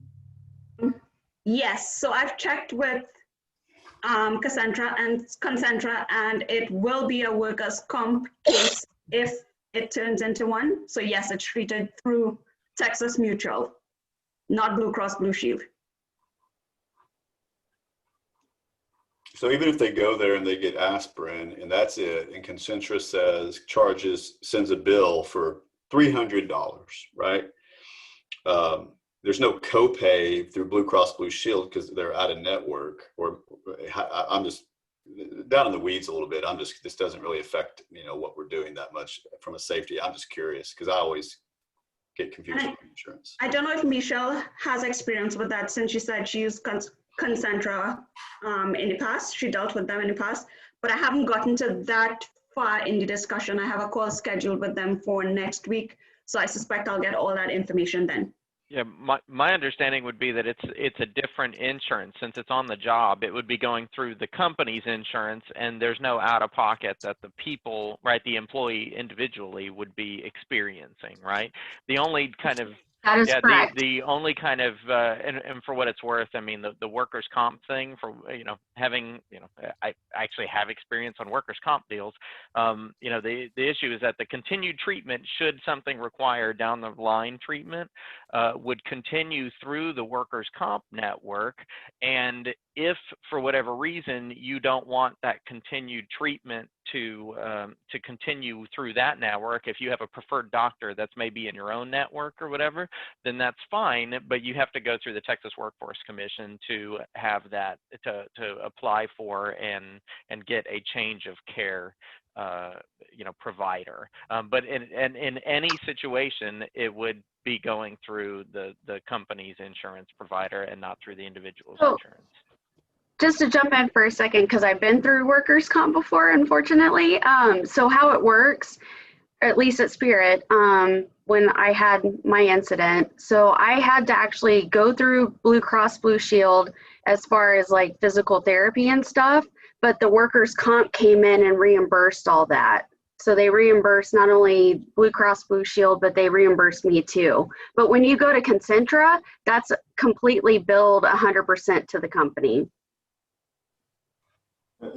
I have a question, and this may be for Blakeman. Do you guys have any experience with work care? Work care? Yep. I don't know what that is. Okay. Tell me a little bit. Is that the one, Shagun, where you call in and you ask them like where you need to go? Yeah. As far as like they do a telephone assessment? Well, either a telephone or sort of an on-demand, clinic visits, whatever it is. It's similar to Concentra. I don't know a lot of detail about Concentra. But Yeah, so we used that at my last company too. I honestly, I brought that to the safety committee's consideration probably about 2 years ago about maybe considering that, but just given how like small we are, I don't know that the money is worth it, to be honest with you. Yeah, good point. Yeah, those are really good for industries like construction companies or oil and gas contractors, drilling contractors. They routinely sign up with something like that. Shagun. And I believe that's what you're referring to. It's like a tele triage.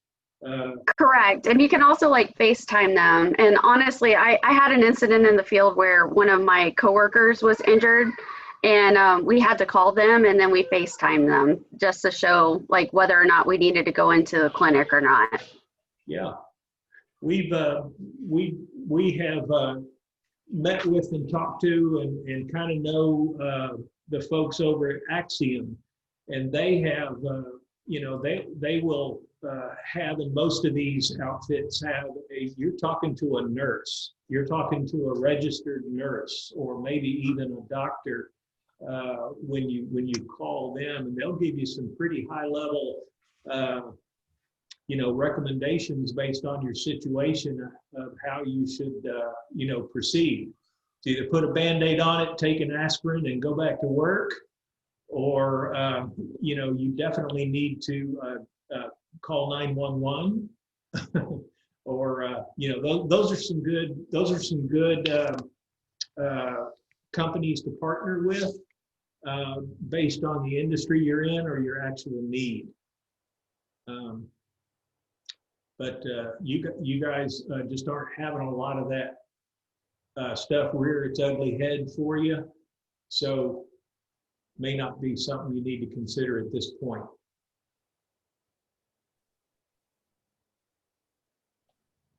Hey, those are good questions. Brad, you keep prefacing your questions as being, not worthy of this session. That's good stuff. Yeah, I think everyone's learning a lot from your questions too. Oh my gosh, this is He's amazing. done. He's out now. He dropped the mic. He's out of the Yeah.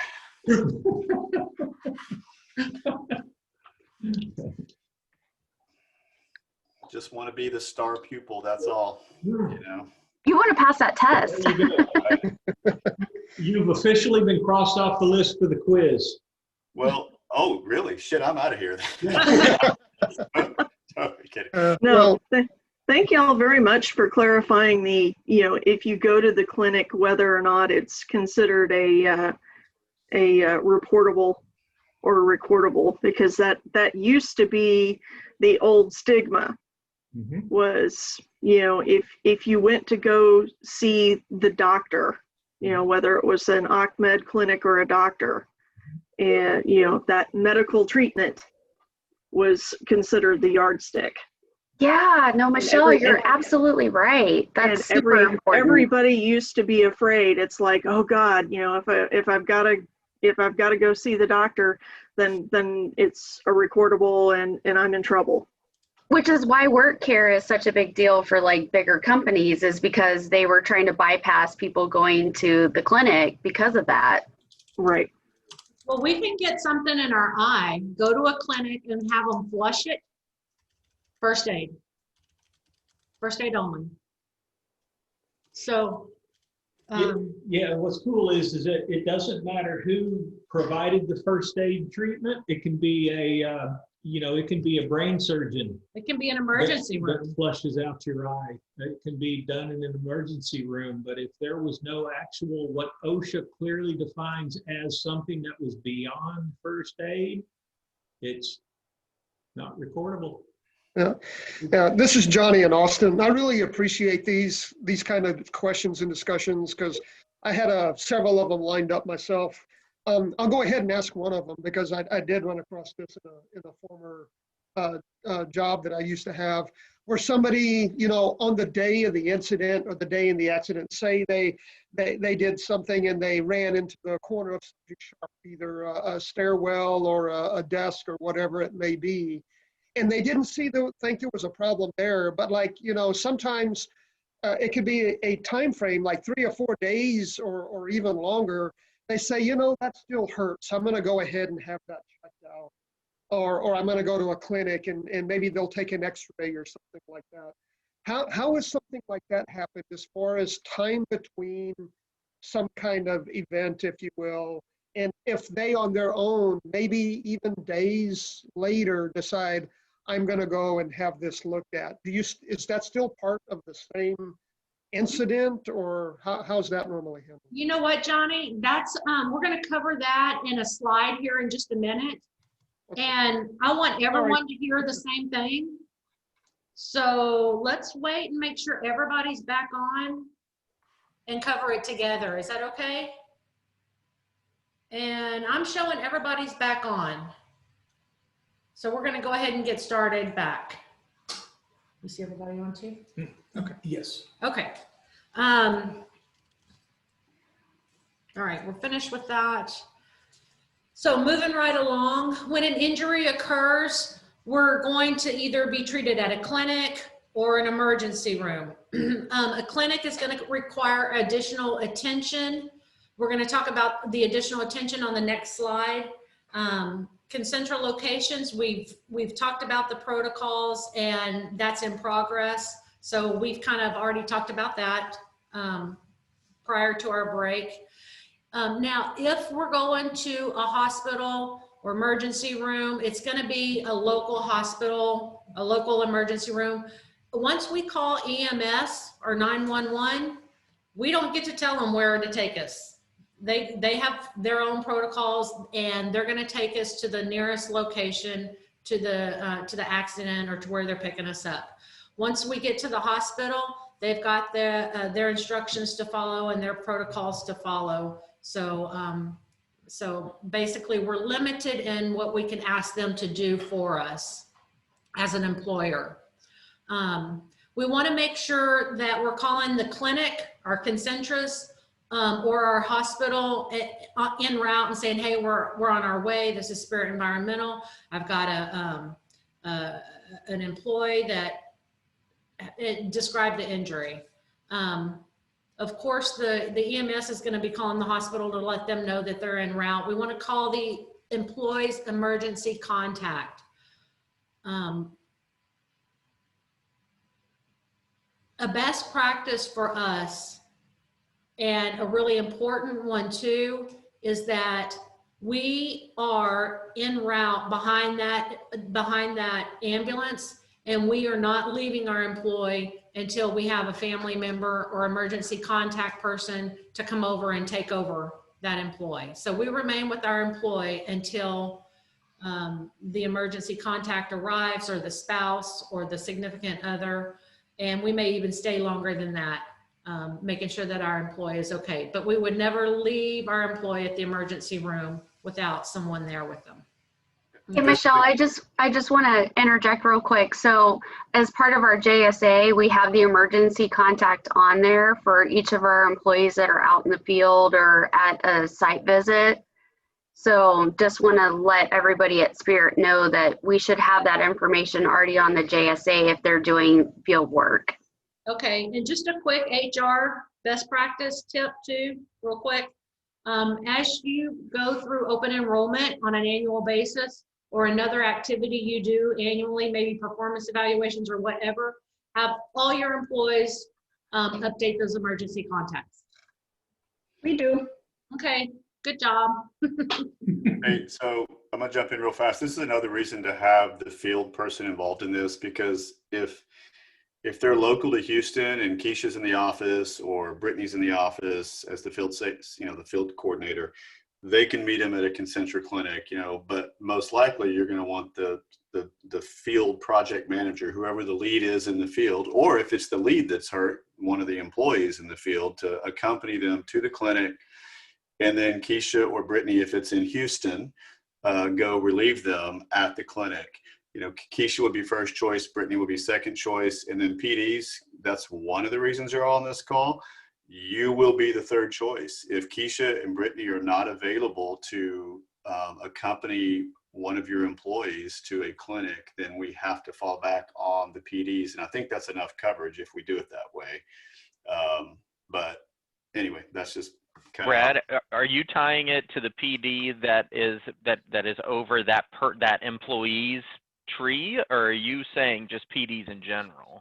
I think you would start with the PD that's over that employee. That would make sense to me, but I'm just throwing it out. And then if that PD is not available, and now we're down at the fourth or fifth option, then you grab me, or you grab another PD or anybody on the safety committee, frankly, right?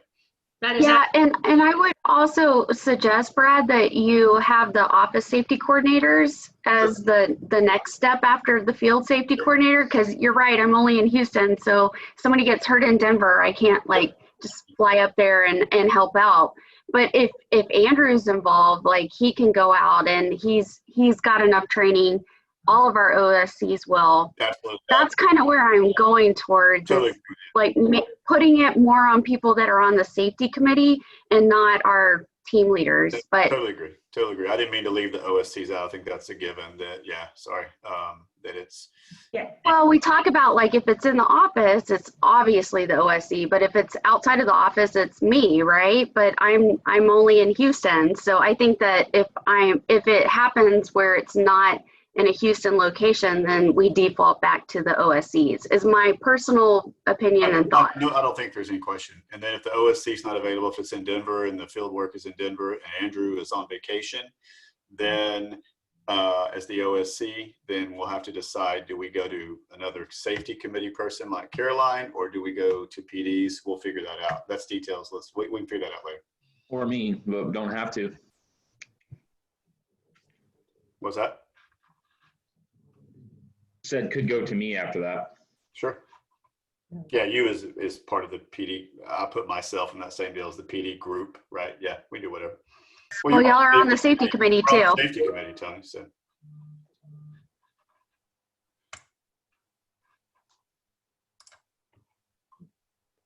Good discussion.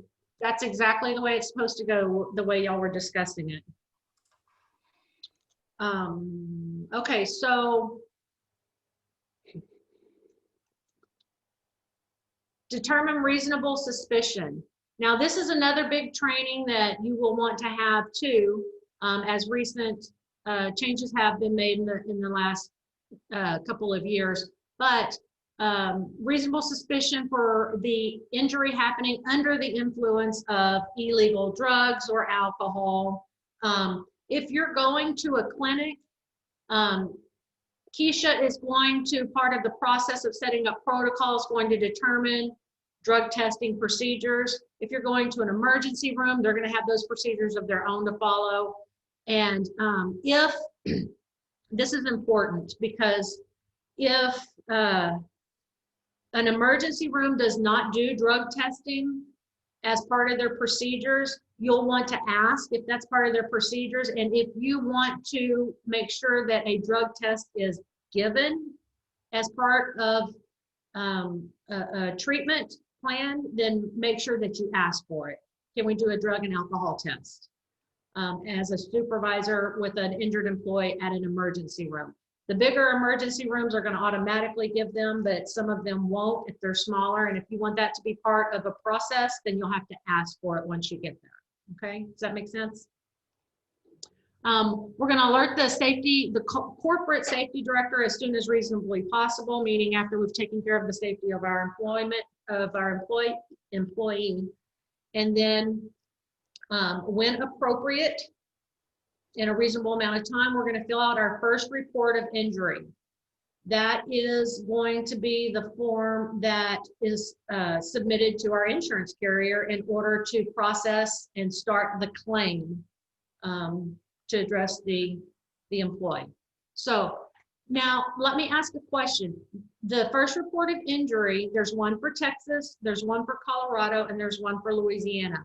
Are you familiar with these forms already? Okay, no. All right, we're going to switch gears here for a second, and we're going to look at each one briefly. So I want you to bear with me. Okay. I'm not real good at switching screens, so I'm going to let Dan switch the screen, and I'm going to point to the one I want. Let's start with this one. Okay. Okay. Oh, wait, hang on. That's not it. Show all windows. Okay. Go down. Okay, let's see. Hang on.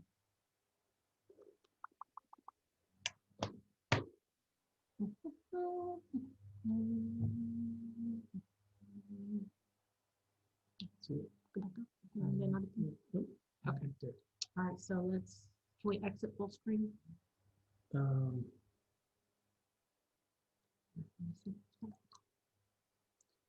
Exit that. Yeah. Okay. Bear with us just a second, please. Shall I talk a bit about the reasonable suspicion and why you tread lightly there in some cases?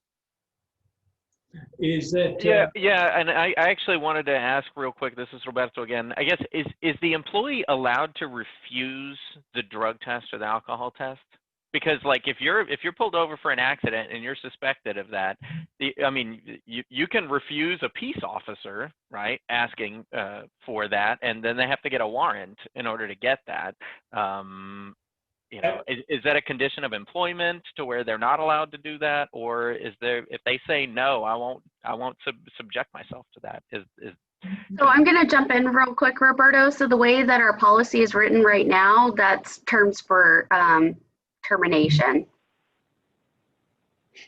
Yeah, the refusal to test should be written to where it is the same as a positive test. The refusal to test in your policy that the employee signed off on should be written that it is considered the exact same thing as a positive test.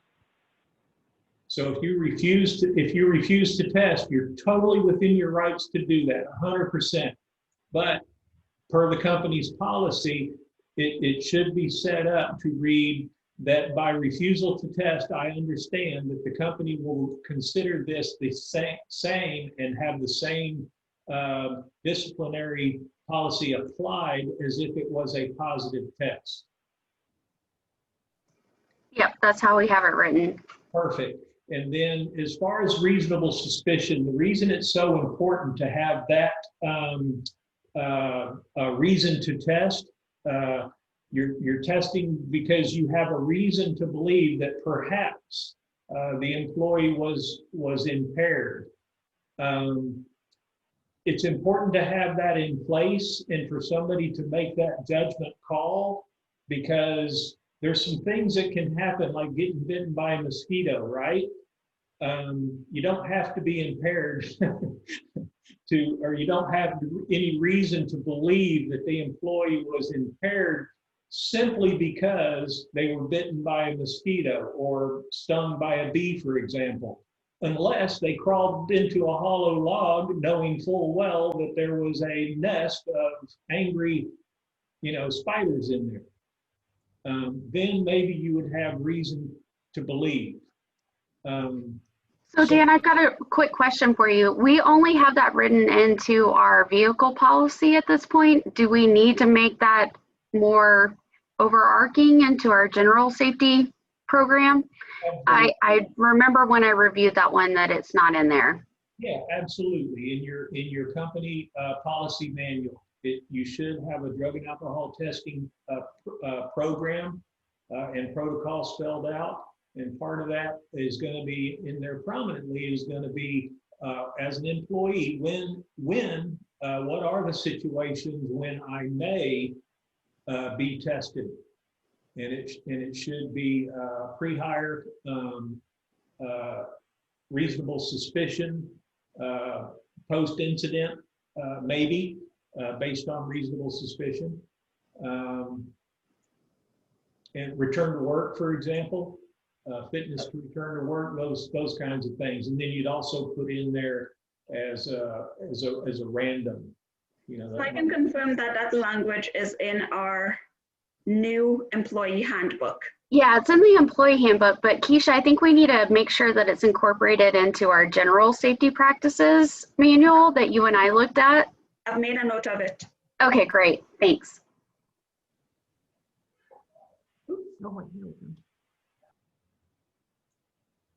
All right. Good stuff.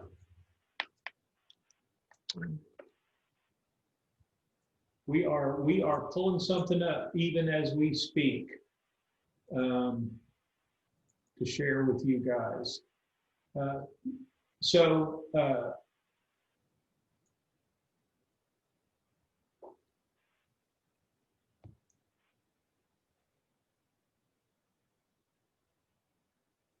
Hey, Austin, can you restate that question that you all asked us earlier? Johnny? Yes. Yeah, sorry, I was looking for my unmute button. Okay. Yeah, modern technology, you know. Yeah, the question I had was, and this is related to another job that I had prior to coming to Spirit, where somebody ran into the sharp edge of a desk, actually. And it didn't seem like to be a big problem at the time, but 3, 4 days later, the pain continued, so they went in and they had x-rays and stuff like that taken. So that is going to a clinic. And so I guess my question was more of, in the whole recordable, reportable, does this count aspect, is there a delay? I mean, if they go and they do something like that on their own, and they might not even ask anybody like Brittany or Brad or myself, they just wake up 4 days later and say, it still hurts, I'm gonna go have it checked out. Does that now become equivalent to a hospital or an emergency room visit and make it a reportable or recordable as far as the scores and stuff like that are concerned? Well, that's part of what we talked about a little bit earlier about talking to your employee every day and checking in with them to monitor their injury and to make sure it's not getting worse and becoming more urgent, so that you're keeping your thumb on their pulse. But it will happen where an employee injures themselves and the injury might get worse over time instead of getting better. So it can happen in 2 ways. One, the employee injures themselves and doesn't report it, and it gets worse, and they go to the doctor on their own without telling you. Or a second way is they might report the injury and it gets worse maybe after hours, and they end up having to go to the emergency room on their own, or they end up going to their own doctor. So the best way to protect yourself against that and to prevent that and to be able to manage that in the way that the company wants to manage it is to make sure that your employees know what to do if that happens. So encouraging the reporting of all injuries, no matter how slight, in the first place, so that you can manage it on a daily basis is the first part of preventing that from happening. And then making sure that making sure that you are monitoring that injury on a daily basis, taking pictures of it, putting your physical eyes on the physical injury on a daily basis to make sure that it's getting better. And then the third piece is just making sure that your employee knows, if it gets worse, you need to call me, whether it's after hours or whether it's on a weekend. If it gets worse, let me know, and you and I will manage that together as far as getting you to an emergency room or getting you to a doctor for someone to see it. If it gets to a point where it's an emergency, then you do what the employee needs to do what they need to do as far as going to the emergency room. But if they don't know what to do, they're going to go to their own doctor, or they're going to go to the emergency room. It's all about them having the information that they need, and you as a supervisor managing it on a day-to-day basis until it's healed up and done. Does that make sense?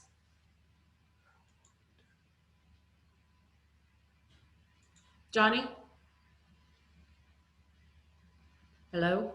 Yes, no, I'm here.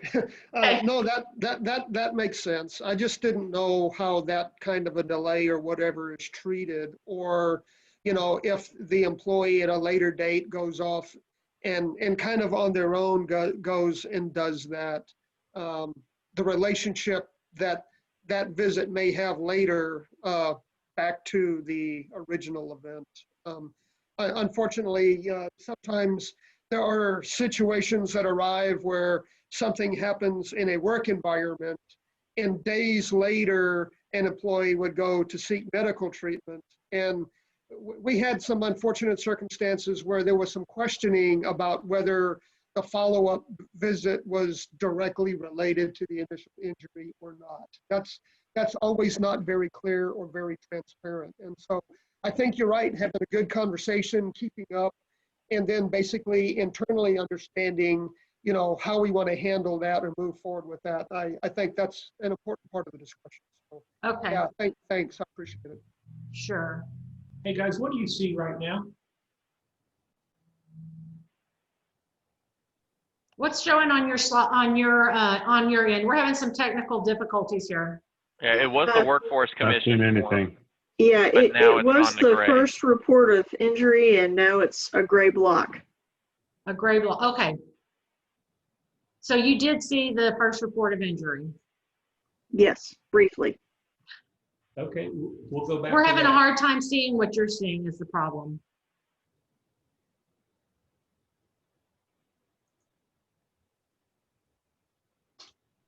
There we go. There's the first report of injury or illness. Okay. Okay, so this is the one for Texas. Now, can you still see us? Because we cannot see you anymore at this point. Yes, we can see y'all. All right, perfect. So this is the first report of injury. This is the Texas form, and the appropriate person to fill this out, the initial person, because it's going to take more than one, would be the office or the field safety coordinator. Now, Colorado and Louisiana have their own form. We're going to try and look at that form too, but the field and office coordinator, safety coordinators are going to fill out the initial part of this. They're going to have most of the information on what happened and where. So I have a question for you guys. The way the safety manual reads right now is we said that the employee was going to complete this form, but I don't think that that's a great practice, honestly, because they're hurt. I just wanted to make sure that the manual is jiving with the training that you're giving. That's correct. You should not have the employee fill it out. Have the safety person fill it out. If they need to ask the employee some information, they can. But you're right. If the employee's injured, we don't want the employee filling it out or answering questions. If some blanks are left, that's okay. We can fill them in later, or we can look them up in the employee file. But we want to get the gist of the accident and what happened onto this paper so that Keisha can call it in and start that claim. And some of the stuff we can go back and fill in a little bit later. If it's a social or if it's a schedule question, we can fill that in later. We need to get the important information on here, and the safety coordinator is going to be the right person to do that. Question for you, for this workers' comp form, we actually do have to have the social for that. Yep. Okay, but for the other forms, we can leave that off. Yep, yes. So the safety the safety coordinator is going to fill in as much information as they can. They're going to shoot this form to you, Keisha, and you're going to be on your information system, your HRIS, or you're going to pull out the employee file to fill in the rest of the information before you call it into your workers' comp carrier. Because your safety coordinator is not going to have all the information on your employee right there. You know, some of that stuff is protected or confidential stuff that they might not have, that would be your job to fill it in before you call it in. So carrier information, insurance number. We want the safety coordinator to fill in as much of the information about the employee that they know. Keisha, you would probably be the one to fill in things like the scheduling.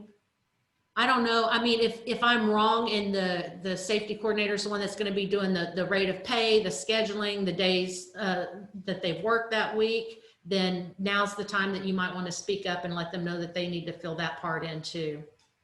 Well, I think on some of that, when you get into the schedule and all that, I think that we're a small company. I think all that should go to Keisha. Okay. Typically, I filled that part out as well as an HR. Yeah, just let Keisha fill all that out. And another very minor point, but if the field safety coordinator or the office safety coordinator was not part of the injury at all because they were on vacation or it was in another city or whatever, then Keisha, you know, whoever's acting in the capacity of managing the injury is the person that would likely fill out the injury part of this form, right? And because in other words, if Brittany has nothing to do with it because she was on vacation, and Keisha was the one that met the person at the clinic and did everything, very minor point, but then Keisha would be the one filling out the injury portion because she's familiar with the injury. So we just need to make sure our language, you know, alludes to the fact that it's the person that in charge that managed the injury probably that fills out the form. Yeah, and Brad, just to go to that point, I feel like in the safety manual that we clarified that, but I think internally we need to have like protocol, like if this happens and so is out, like this is where it defaults. I mean, all it is the same person that I think, I don't know what language you use, manages the injury, but whoever ends up at the clinic with them, that is taking them through the whole thing, that is making sure that they understand the nature of the injury. It could be the field's FSC, OSC, it could be a PD, it could be Tony, it could be me, it could be Keisha. Whoever does that should fill out this form on the injury side, in my opinion. I'll make sure that the language reflects that in the safety manual, okay? Keisha owns the form, of course, and reviews it, make sure everything's right, make sure everything's, you know, clear, and then submits it. Is that correct?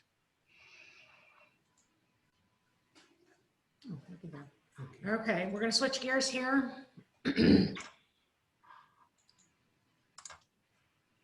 While we're switching gears, this is Andrew. Can I ask you a question? How are we doing on time? Do you feel like are we ahead of schedule, behind schedule, right on the money? Probably just a tad behind. Okay. It's for good reason. We've got some good discussion going on. We do need. Yeah, and we are recording this, right? We are, and so we Okay. move on. How soon after this training will the recording be available? We'll be able to get it to you right away. Okay, perfect. We had planned, we need to figure out what we're going to do because we're not going to be able to get through this by 11:30, which was our end time. Okay. So we need to know from you what you would like to do. We are not going to be able to get through all the slides by 11:30, which was our cutoff time. Do we want to go over, or do we want to stop and return and maybe at a later date to finish up? So actually I scheduled the first session from 9 to 12, I believe it was. You Okay. guys said you may need 2.5 hours to 3, so I've actually scheduled it so you have everybody until 12. Okay, perfect. We'll kind of cruise through the last part of this. And to clarify that, Andrew has just an important client meeting, so this is being recorded and he can watch the rest of it later, but the rest of us can stay on. I'm fine to go over. But that's specifically why Andrew was asking that. Okay. Okay. Yeah, sorry, didn't specify.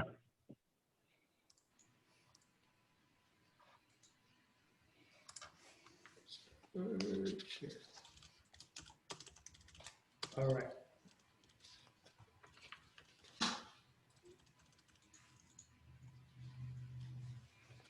All right.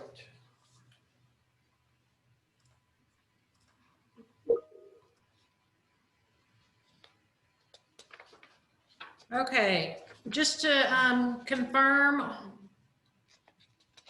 can you see the PowerPoint that says when an injury occurs? Yes. Okay, good, thank you.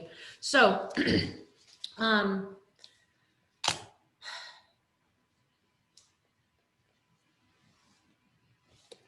after an injury, an investigation is going to follow, and then some training. Now, just a quick note on this too: taking an employee to a clinic versus an emergency room.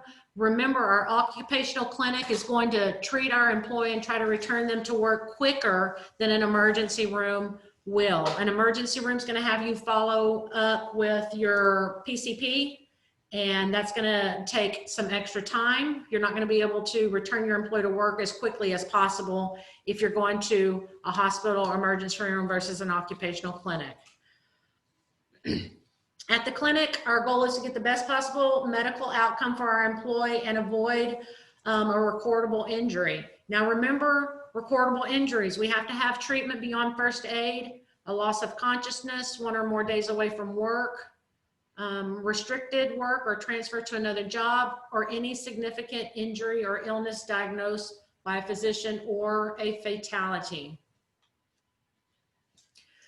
Your role as the corporate safety director, field safety or office safety coordinator, or other designee, always escort your always escort your injured employee to the clinic or the hospital.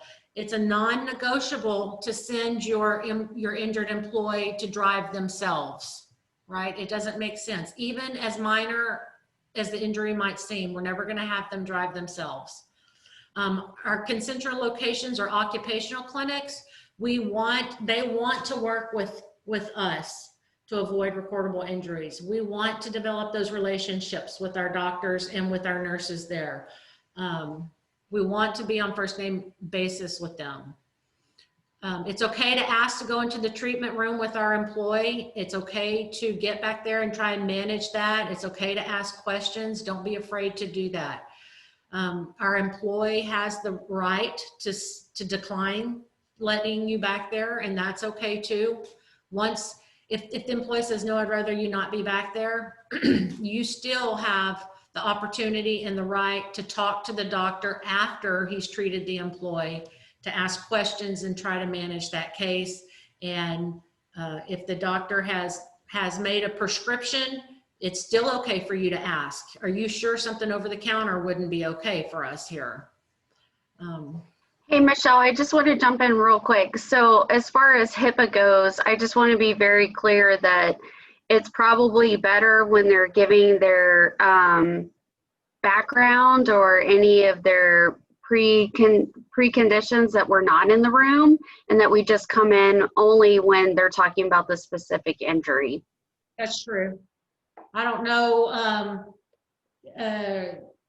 how often they ask about any back history or background when they're treating them for a work injury, but that you definitely don't want to be back there if they're doing an intake on any pre-existing conditions. That's true. Yeah, and I would just say for all the program directors that are on the call right now, if you are going to to be with the employee during that time, just be very cognizant, like step out during that time and then just basically just ask, can I transition? And when we're only talking about the work-related injury. Okay, good point. Okay, so refusal of medical treatment. If your employee declines treatment after an injury, you as a supervisor, you can insist that they see a doctor. This is at your discretion. So a lot of times an employee just doesn't want to mess with going to see a doctor. They'd rather just not go there. They'll claim that they're okay, And you might just feel kind of not okay with that. Maybe it's a bad bump or a bad fall, and you're just really leery about not going to see a doctor or taking them to the clinic to be seen. That's your option to override your employee's refusal to see a doctor. If you think they need to be seen, then you win. You get to take them. You want them to be on board with going and getting to be checked out. But if they refuse and you want to really have them be seen, then go ahead and take them to the clinic to have them be checked out. Better safe than sorry. That's a case where maybe later on that night or the next day or 3 days later, it's going to be a lot worse, or they're going to go to the emergency room on their own. And we're going to have less control of managing that case if that happens. So if you agree that medical treatment is not needed at the time, if you both agree, then get a signed waiver. We can provide you with that waiver where the employee is saying, I don't need medical treatment at this time. Go ahead and take a picture of the injury. It's always a best practice to do that. We want to make sure it's not going to get worse over time. Contact your safety director, your field or office safety director, and let them know so-and-so hurt themselves. I'm going to send you a picture of it. We don't believe medical treatment's needed, so we're not going to go to the clinic at this time. Follow up frequently. In other words, on a daily basis, until you're satisfied that that injury is not going to progress or get any worse. Follow up on a daily basis. At a later time, an employee might request treatment for an injury that happened previously, like Johnny was asking a couple days later, a week later. An injury may get worse. So, and this can happen in a couple of different ways. They reported it, they declined treatment. They said they were fine for a couple of days, and all of a sudden it gets worse and they're asking to go and get treated. As an employer, we need to honor that and take them and treat it like a work-related injury and follow the processes that we've been talking about. That's the way it's supposed to happen. But sometimes employees don't always follow the way it's supposed to happen. Sometimes they don't report it. And then they'll come to us and say, oh, I hurt myself last week and I didn't report it, but now it's getting worse and I need to go see a doctor. Or even worse than that, I hurt myself last week and I didn't report it, and I went to the emergency room last night and y'all need to pay for it. So we have a policy that says you have to immediately report it. And I don't know which one I want to use. I don't want to go there just yet. There's a slide that talks a little bit more about this too. But we have a policy that says, well, you have to immediately report any injuries and you didn't report it. So that doesn't let us off the hook of managing and treating that injury. OSHA says we still have to manage that injury and we still have to pay for it and we still have to treat our employee even if they didn't follow our policy. So an employee can come 1 or 2 or 3 weeks later and say, I know I didn't report it, but I hurt myself on the job and I'm reporting it now. And we still have to manage that case. And that's one of the things that's very frustrating for employers when employees don't follow our policies and report it so that we can manage it in an effective and cost-effective way. But that's why we want to encourage our employees to report it and make sure they know all avenues of reporting it, and make sure that we're managing the injuries when we know about them. So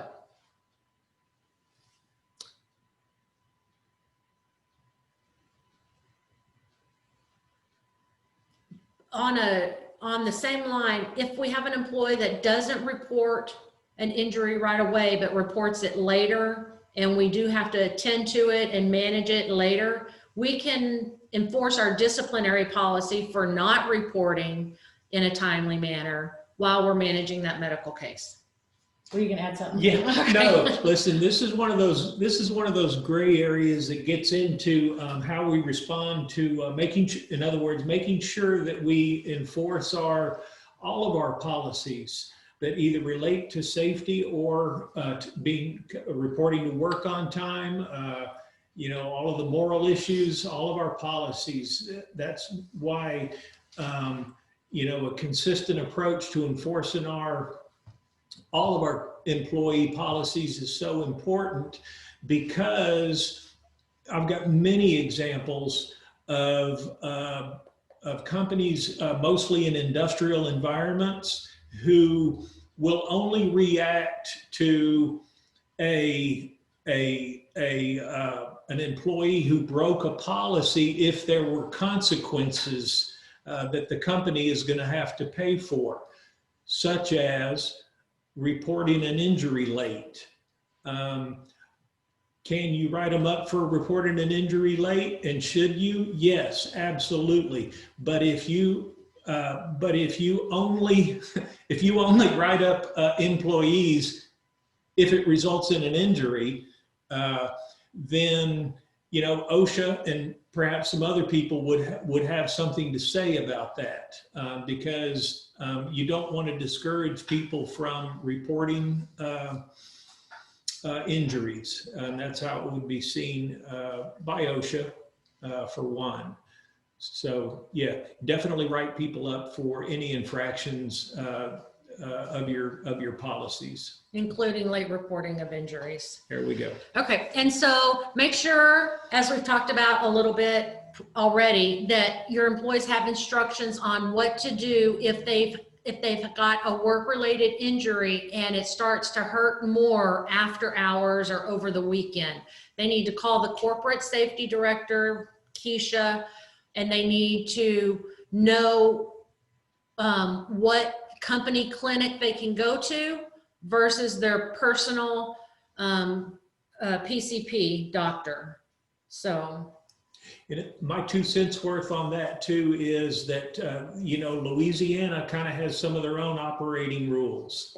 And I just happen to know that in the state of Louisiana, unlike Texas, you don't have to go to your company medical provider. You, as the injured employee, can go to any medical provider, and it's still covered under their workers' comp system. I did not know that. Yeah, that's just one of those goofy little things that came up and reared its ugly head in some of my dealings with it, with a company that has locations in both Texas and Louisiana.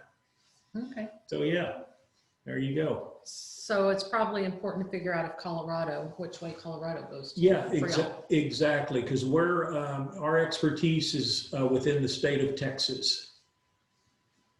Okay, questions so far? No, I'm just saying that would be really helpful as we're finalizing the manuals to make sure that we got the Colorado and Louisiana statutes in control. Yeah, exactly. Brittany, good stuff. Your manual is written with in the eyes of Texas, if you'll forgive the pun. It's written based on Texas law, and any of those, we can definitely help you do research when it comes to other states. But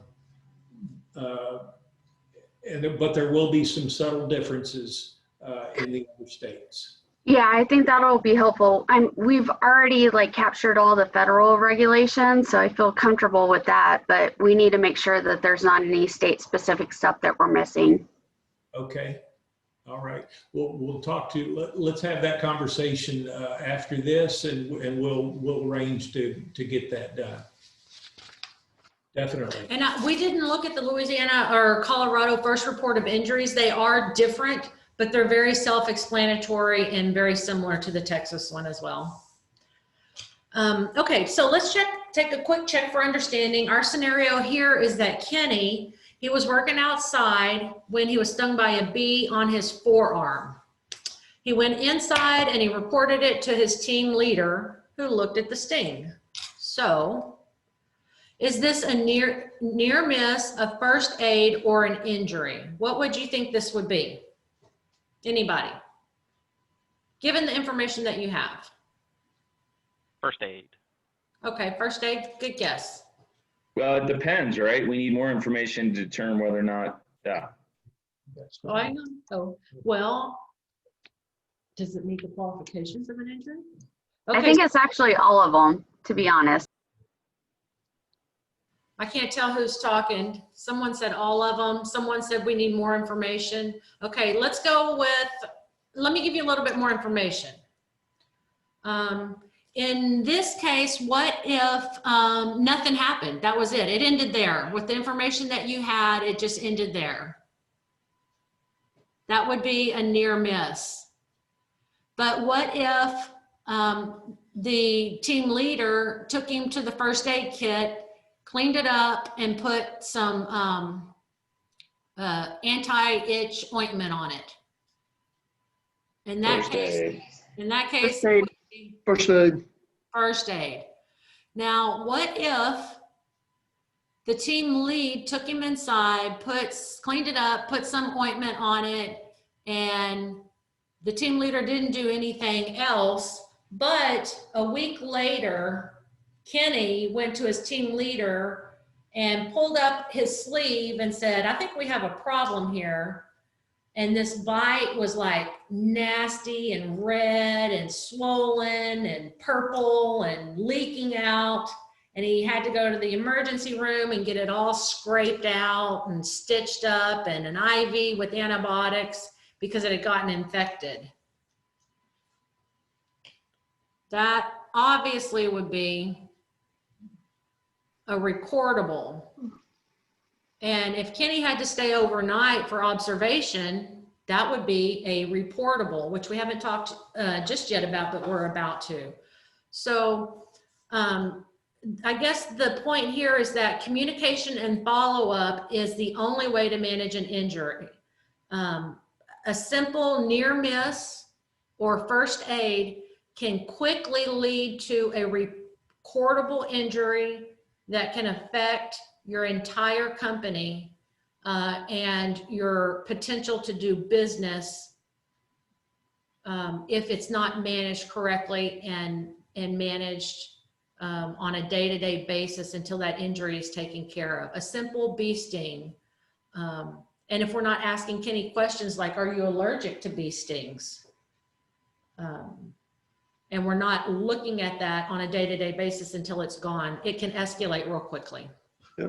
And Michelle, this is Johnny. I think that's exactly the kind of scenario that I probably was not so eloquently trying to describe earlier.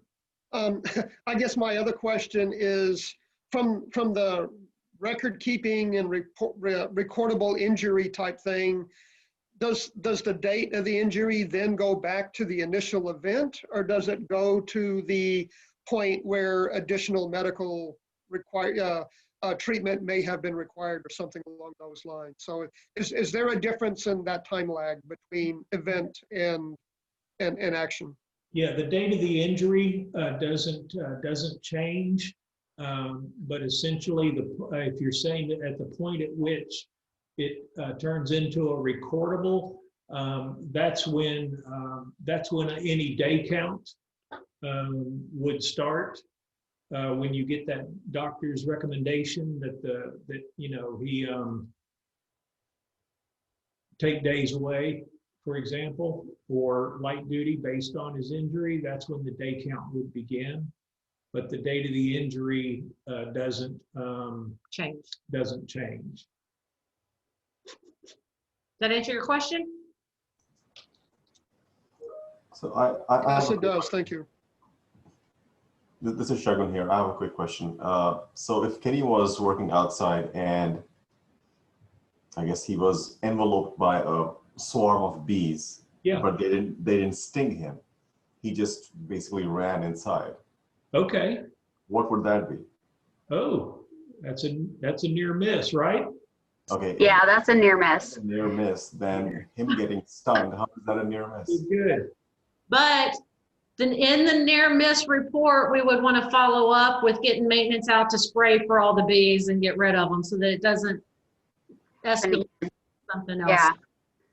Yeah, and but him getting stung, versus him not getting stung? How are both of those near misses? Well, no, it wasn't That was a choice. But it says here that if he gets stung and nothing else happens. Yeah, if he gets stung, it's not a near miss. Okay, just wanted to make sure. Yeah, Yep, no. that's first aid. Once he's stung, it's first aid. But okay, but he's stung, and you're like, oh, I'm stung. If it doesn't require any attention at all, you look at it and you're like, oh, well, that sucks. I got stung, and you keep moving on, and nothing's wrong, and you're not allergic, and you don't need to put anything on it. You don't need to remove any. To me, that's a near miss, right? You get bit by mosquitoes, they itch. That's one thing. You get bit by 100 mosquitoes, you've got to stop work, put on a bunch of calamine lotion, evaluate the situation. So that's where it transitions, Tony. Like as soon as you have to put something on you for that, that's first aid. Which is why I would contend that a bee sting, if it's just like, oh, that hurt, well, moving on, is a near miss. Right. It would be an event. It would be an injury. It could be event, considered a near miss. but it didn't require first aid because the injury happened, whether or not he required any kind of treatment. I can see that could be a near miss. It's still an injury. But it still happens. Yeah. Yeah, But it was so near isn't miss first aid. And going back to the desk chair example, right? So the lady in the office was climbing, or was on the desk chair. Mm-hmm. Supervisor came, helped her get off the chair. Nothing No, happened. it was me. And, But yeah, and that was a near miss, right? Nobody got hurt. Right. correct. Yeah, but somebody could have gotten hurt. That's why it's a near miss. Right. So in Yeah. this case, if there was no sting, it would be a near miss. That's all. Yeah. Yeah, exactly. And a lot of this is nomenclature, but in the eyes of the safety community, if there was no actual injury, then it's a near miss, because the definition of a near miss is that if something almost happened, or somebody could have gotten hurt, or something could have been damaged, then it's a near miss. But if that damage or an injury occurs, it's no longer a near miss. It's considered either an injury incident or a first aid incident or a recordable incident. I see what you're saying though. Yeah, good stuff. Well, I know we got to go, but I can't help it. I got to pile on. So is there no consideration for things that you truly can't avoid? Like I get a near miss if you could have, if the company or if the person or anybody could have done something that would have prevented the accident, but a bumblebee flies by you in the field when you're out on a job site that you've never been on. There's no responsibility to have sprayed. There's no way you could have sprayed or done anything ahead of time. Bees exist in the world. Bumblebee flies by you, almost stings you. How is that a near miss? I mean, that's, you know. Yeah, no, no, that is if you didn't do anything, yeah, I hear you. And we could wear this. So Dan, can I jump in for just a second? That's why the JSA is so important, Brad, because we actually call out insects like as a possible thing. And so if somebody comes into contact with that, we've already outlined it as a hazard. And so we've already talked about how we're going to mitigate it. So if somebody does get stung, we've shown our due diligence as a company that we've mitigated that risk. Well, if they get stung, it's first aid, over, done.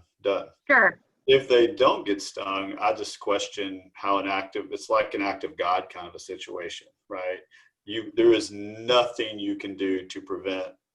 Right, but the near risk things that we're like taking into consideration and tracking are only for our internal purposes, right? So we're taking those as like opportunities to train or to change our practices. Like it's not like we're reporting any of that. So if somebody comes across like, I mean, dear goodness, like we come across that all the time. We come across snakes, we come across alligators, we come across mosquitoes every time, all the time. I'm with you. I get it. We're not going to say that that's a near risk or near miss every single time, but we bring it to the company because we want to talk about that, because it is an opportunity that, oh my goodness, we may have actually had an incident because of it. Got it. Understand. I get it. Yeah, and here's the thing too. We can't plan for everything, like you said, but bringing up the bumblebee or the alligator, that's, you know, that we can't prepare for that, but making everybody aware that there's an alligator, we've spotted an alligator, we can now train on situational awareness. Or Yep. there's a bumblebee that almost stung me, we can now spray ourselves with a spray so that we don't get stung. We can help prepare ourselves to be safer in the future by bringing stuff like this up.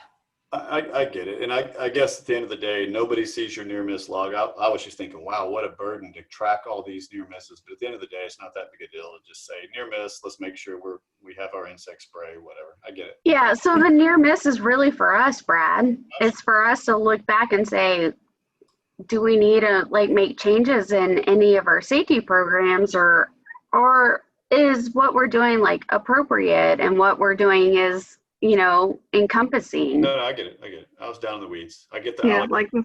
like maybe we need to train Brad not to wear cologne or use heavily scented shaving cream before he goes out in the field. It's that sunblock I put on my Then balls. the bees won't Duly like it. noted. Always attracts insects when I do that. Brad never shaves. I've never seen him shave. Maybe cream's on it. Okay, let's talk about return to work. We've been released from the clinic. We have got to have a medical release from our doctor.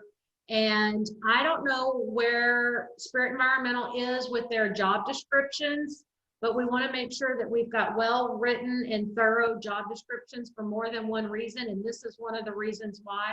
We want to make sure that our doctor has seen a very thorough and detailed job description before they release our employee back to full duty. In fact, we want him or her to see the job description and have signed off on it or initialed the job description so that they know what duties that employee is returning back to. So a release from the doctor, a signed job description, and did I skip something on this last one? No, I didn't. Okay. If the doctor is releasing the employee with any restrictions, we've got to make sure that whoever is managing this employee is aware of those restrictions, because we don't want the supervisor or the team lead not knowing what the restrictions are and expecting the employee to carry their bag of stuff, yeah. For example, if they were restricted to not lifting any more than 10 pounds. Yep. So we're going to review restrictions with HR, the corporate safety director, the program director, and any other need to know supervisors so that that employee is meeting those job descriptions. Those restrictions. We're going to discuss reasonable accommodation. Can we, if there are restrictions for this employee, can the company reasonably accommodate those restrictions? It's a yes, no question. Can we do it or can we not? If we can't, the employee stays home until the restrictions are at a point where we can bring them back into work and have them work. If we have some sort of light duty that we can have them do until they're released full duty, then we have them come in and do light duty work. Now, in orange, down underneath the picture, it says the longer an employee stays away from work, the longer an employee stays away from work. So keep that in mind. If we've got an employee out due to a job related injury and they're not working, they're going to stay away from work longer if we're not working them. So we want to get them back in, even if it's light duty, as quickly as we can. They're going to return to full duty work with a full release quicker if we've got them coming in to do light duty work. if we've got an employee who's given a prescription, say for hydrocodone or a pain medication, we've got to talk about the work that that employee is doing. If they're in a safety sensitive position, if they're driving, if they're operating any machinery, what the side effects of that prescription is. If they're taking it during work hours or just taking it at home at night, we want to make sure that we've had that discussion with our employee. We need to also make sure that we are attending all follow-up visits with our employee and at the doctor's office. That's important because we don't want our employee at the doctor's office going, man, it still hurts bad. I need more time off. I need more drugs. I still need these restrictions. We want the supervisor or the appropriate company representative there with our employee, and we want you to be part of the management process to get the employee further along and released as quickly as possible. There is a form called a DWC 73 form. We're not going to look at it, but basically it's a form that the doctor, Concentra, will give you. The emergency room's not going to give it to you, but Concentra is going to give it to you at every single visit. It's going to tell you how many hours an employee can stand up, walk, bend, push, pull, how many pounds they can lift. It's going to tell you what prescription was prescribed. It's going to tell you the date of their next follow-up visit. It's going to tell you if they're everything from that visit. And they're going to send the employer one, and they're going to give the employee a copy. So every single visit, it's going to be updated information on your employee's status for that work-related injury. So ask for it every single time your employee has a follow-up visit. Discuss new restrictions and reasonable accommodations with the HR, corporate safety director, program director, and anyone else who needs to know about those restrictions. Remember that all of this information is protected by HIPAA, so only those who need to know it should be included in the discussion. Once the employee reaches full MMI, that's maximum medical improvement. Once they reach full maximum medical improvement, they're going to close that case. There's no more restrictions, and the medical case and the work injury is closed out, and the employee is released back to full duty. Questions, anyone? Okay. Hi, I have a quick question. Do all firms have this policy in terms of, visiting, going to the doctor's visit with the employee? For follow-ups? Yeah, I mean, if I got injured and, I have like 10 doctor's visits coming up over 3 months. It's, no, they don't, because it's not required. It's a best practice. Why is it a best practice?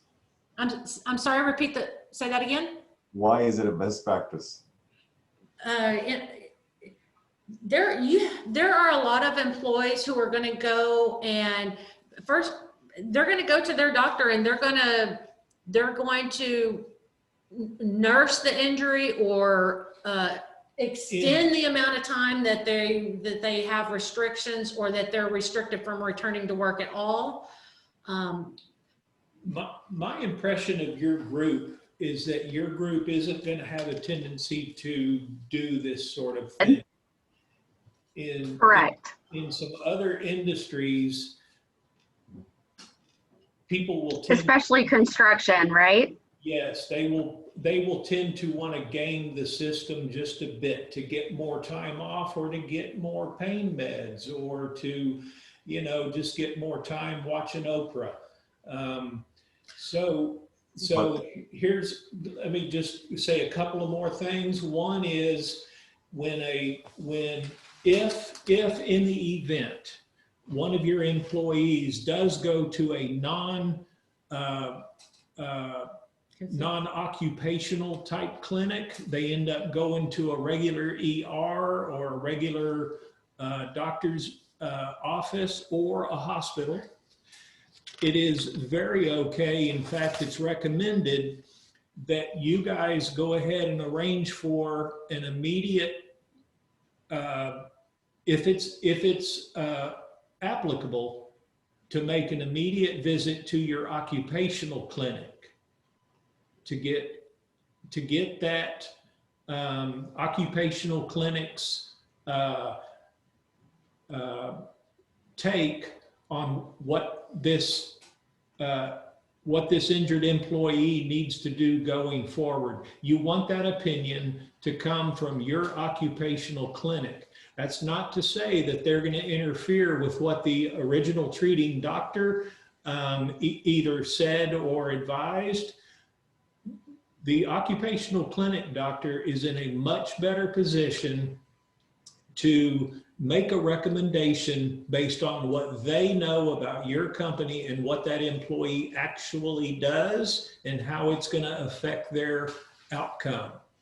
And so it's advisable for the company in that scenario to go ahead and make an appointment and get that employee into your clinic to get them to give you any additional information that they would like to offer.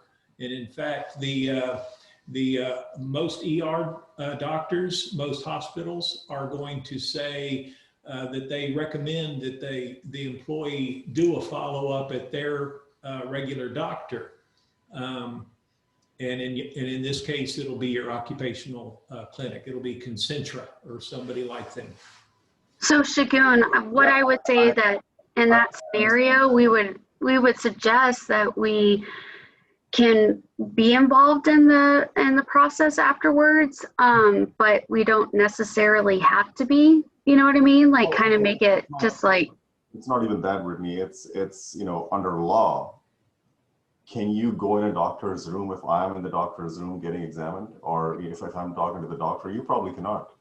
So this is what I was looking up yesterday. So there's HIPAA requirements, right? And HIPAA is going to like preclude you from being anything involved with like anything that is prehistoric and not involved with the OSHA requirement, right? So OSHA is very much limited to what happened on the job where you got hurt. We are involved in that as an employer. We're okay for that. Anything previous to that or after that that doesn't involve like the actual OSHA incident that was on the job, no, we can't be involved. But if it is OSHA related, then yes, we can. But to follow up with you from Spirit's standpoint, I don't see why we would want to do that. I mean, honestly, I think we want to be there for the initial accident if it happened at Spirit, right? Because we want to protect Spirit, all of us do. And we want to protect our employees too. But from a standpoint of, we're only worried about like what happened on the job and how we're following up on the job. And honestly, I think that once the injury progresses to where it's outside of the initial incident, I don't think we want to be involved, but we can be because that's what OSHA says we can, right? And and HIPAA is very clear about that too. Yeah, I understand that part, Brittany. My question was specifically for follow-up visits. I'm not sure if medically or legally rather, maybe we can drive them to the doctor's office or something like that, but we cannot be in the consultation room with them. I don't think so, unless and until there is guidance that you absolutely can. Sure, and we are able to do that in accordance with OSHA, not HIPAA, but we want to be very like cognizant of that. And that's a great point that you're bringing up, is where do we want to draw the line as a company? I honestly feel like we draw the line at the initial incident, and then we allow the employee to go through whatever they need to go through to get better. Having been through the program myself, I have a lot of thoughts on that. But as far as from like an OSHA standpoint, we are allowed to be involved in all the process. We just have to be very clear about HIPAA, that nothing is like predetermined or anything like that. Okay, keep in mind that as an employer, if you have questions about your employees' medical improvement over time, that you can always call the treating doctor to get updates as well. And so in closing, we're going to close with just the final step, which is investigating the accident that happened with the purpose to identify the cause of the accident, taking corrective action in order to prevent future accidents that are similar in nature. So you do have an accident investigation report. It focuses on factors that led to the accident, identifying root cause or causes of the accident, and identifying factors involved. It could have been weather. It could have been the health of the employee. Sometimes it's good to do this as a group of appropriate individuals who may have been involved, as well as safety individuals that have that same way of thinking, because sometimes we have to think outside the box. Sometimes we can't identify a cause, but we need to troubleshoot and brainstorm about how we can put procedures or steps or signage or something in place to call attention to things to prevent them from happening in the future. Sometimes we have to do interviews or gather witness statements, take pictures of areas or locations, not just pictures of injuries. Come up with and create an action plan or a plan of correction. After we've done all that, we want to make sure that we train everyone that could be privy to or exposed to that type of injury. And then we want to monitor and give feedback to that team and to our employees. And that is, I believe, the end of our training. First part of it. The first part of it. Do we have any final questions that we want to end with?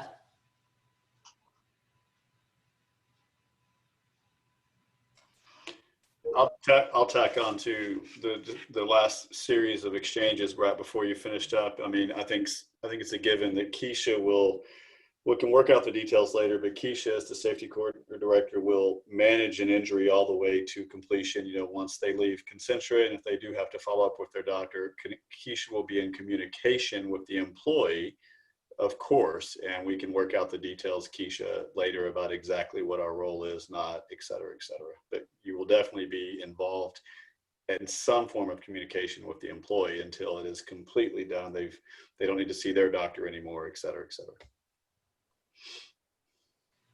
Yep, that's an important thing that I did not mention, but it is very important. If you have an employee that's restricted from working for any amount of time, it's important to keep in contact with them on a weekly basis, minimum, to check in on them and to see how they're doing too.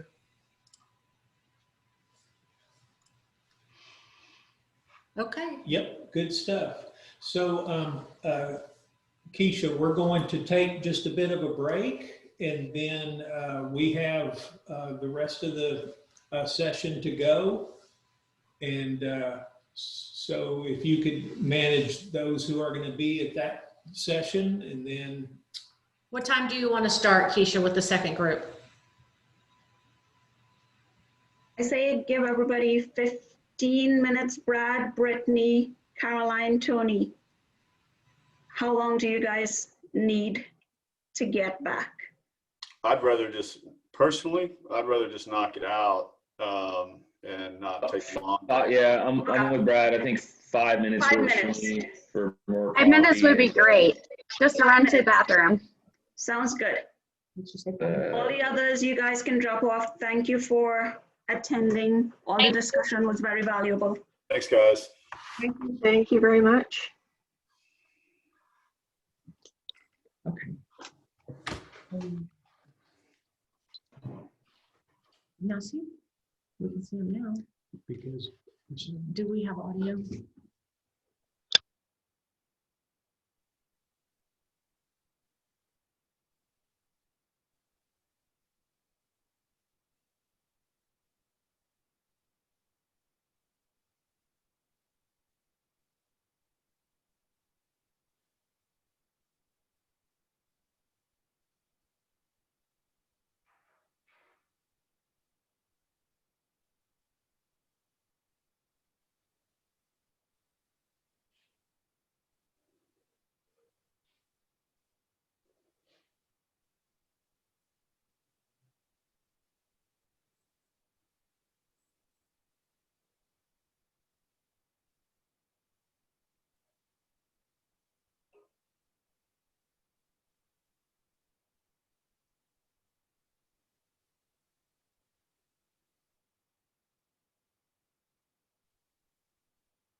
Hey guys, we're gonna try for like one more minute to get my laptop to cooperate.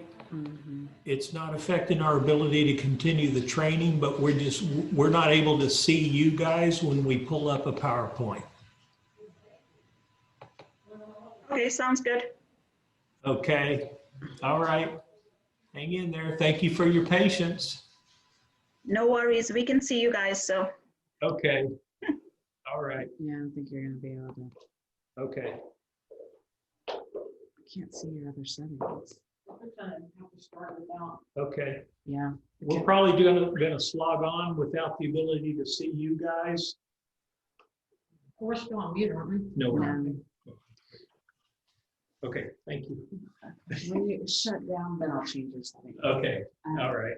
Thanks for trying. Okay. Thank you, Jennifer. All right. I'm gonna need it. Since not everybody's back, I'll be back in a minute. Okay. All right. Perfect. It's like herding cats. That's a perfect description.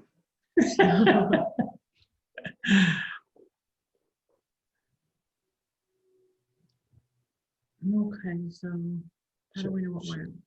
So we can go back to Yeah. share screen? Yeah, that's Okay, okay. Yeah.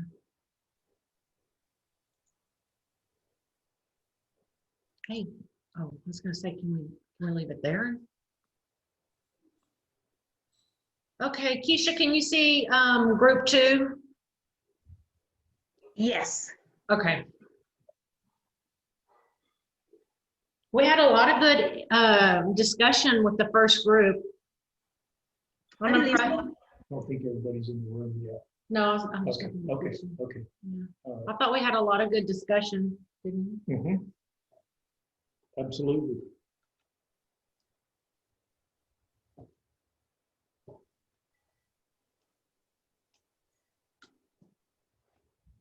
Oh, hey, Keisha,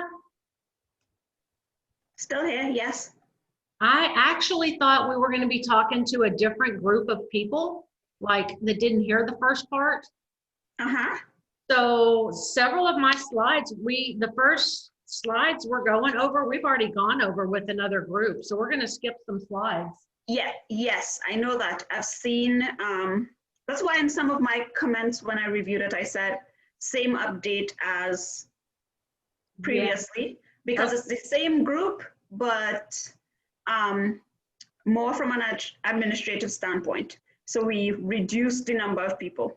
Okay, so we beat these near miss, first aid and injury slides. We've really beat them up a lot. Do we need to cover anything on them that we didn't already cover? Or can we just start with the OSHA recordable and reportable events And the partial exemption. and the partial exemption? I think so. I think that anything we covered in the first session, we can skip past that. We basically went through different examples and different questions. And if we need to revisit something, we can always somebody will say. Okay, I think you're right. Look what I did. How'd you do that? I fixed it. What'd you press? All right. Hey, are we ready to carry on? Is everybody back? No, we're still waiting for Brad. Okay. Hey, do you like this? You got a little piece of food. There you go. Okay. Thank you. Okay. Yeah, so we're gonna. What'd you press? So we're gonna concentrate on the partial exemption, which is really interesting. And that's what I'm going to focus on when I rewrite your that particular manual. Hey, I definitely appreciate that. And just given like some of the stuff we talked about today, I think there's a little bit more changes that need to go into that. So I'll get that to you next week. Okay, Coolio, I appreciate that. We are going to need your help on that. Where'd you put partial exemption? I know I saw it. It's in there. It's in there. Is it in this section? I'm pretty sure. Let's rock right along. All All right, Mr. Brad, we had some stuff in there that ended up in this session slide, so we're just going to scoot right through them, okay? I'm going to go right into something that I discovered a little late in the game for you guys, and that was the fact that your company, Brad, you are there, right? I am. I'm grabbing a quick bite because I didn't eat breakfast. So Okay. Awesome. Okay. So. All right. Thank you. So, Spirit Environmental, based on its NIACS code that begins in 5416, I think it's 541620 specifically, indicates that you guys are a scientific or otherwise technical and technical consulting service. And you are what OSHA considers and defines as being partially exempt from the record-keeping requirements. Hey, Dan, so I just want to jump in really quick. So when I sent you that NAICS, I just want to be clear that we do have a certain amount of revenue that's tied into remediation, but it's very, very minimal, and it's mainly oversight. It's not the actual drilling. So I don't think that that should change our classification. It should not. No, that's a great point, because that came up in a deal that we worked on with OSHA. It was based on how do we determine what we are operating under as a company? And it is, technically it's based on what your establishment is operating under. So Colorado and Austin and Louisiana and Houston location, each of those, as you know, are considered establishments. So, yes, and so my understanding is if for some reason, if we decide from a business model standpoint to expand remediation and drilling and all of that to be more of our revenue, then we would have to reassess how we're tied into the OSHA regs at that point. Is that correct? Exactly. And as far as OSHA is concerned, they are going to look at you based on what most of your revenue comes from. Great. So yes, then that is correct. We're good. Yep. All right. Awesome blossom. So being partially exempt, what that means is, okay, let me make a quick distinction here for you guys, right? Is that the reason, You gonna go back? yep. The reason that you guys do continue to keep an OSHA log based on the OSHA record-keeping requirement is because your customers may require you to submit those logs in order to work for them. And Keisha can speak. Keisha, yeah, are you seeing that? Are we required in ISNet World or Avetta to do that?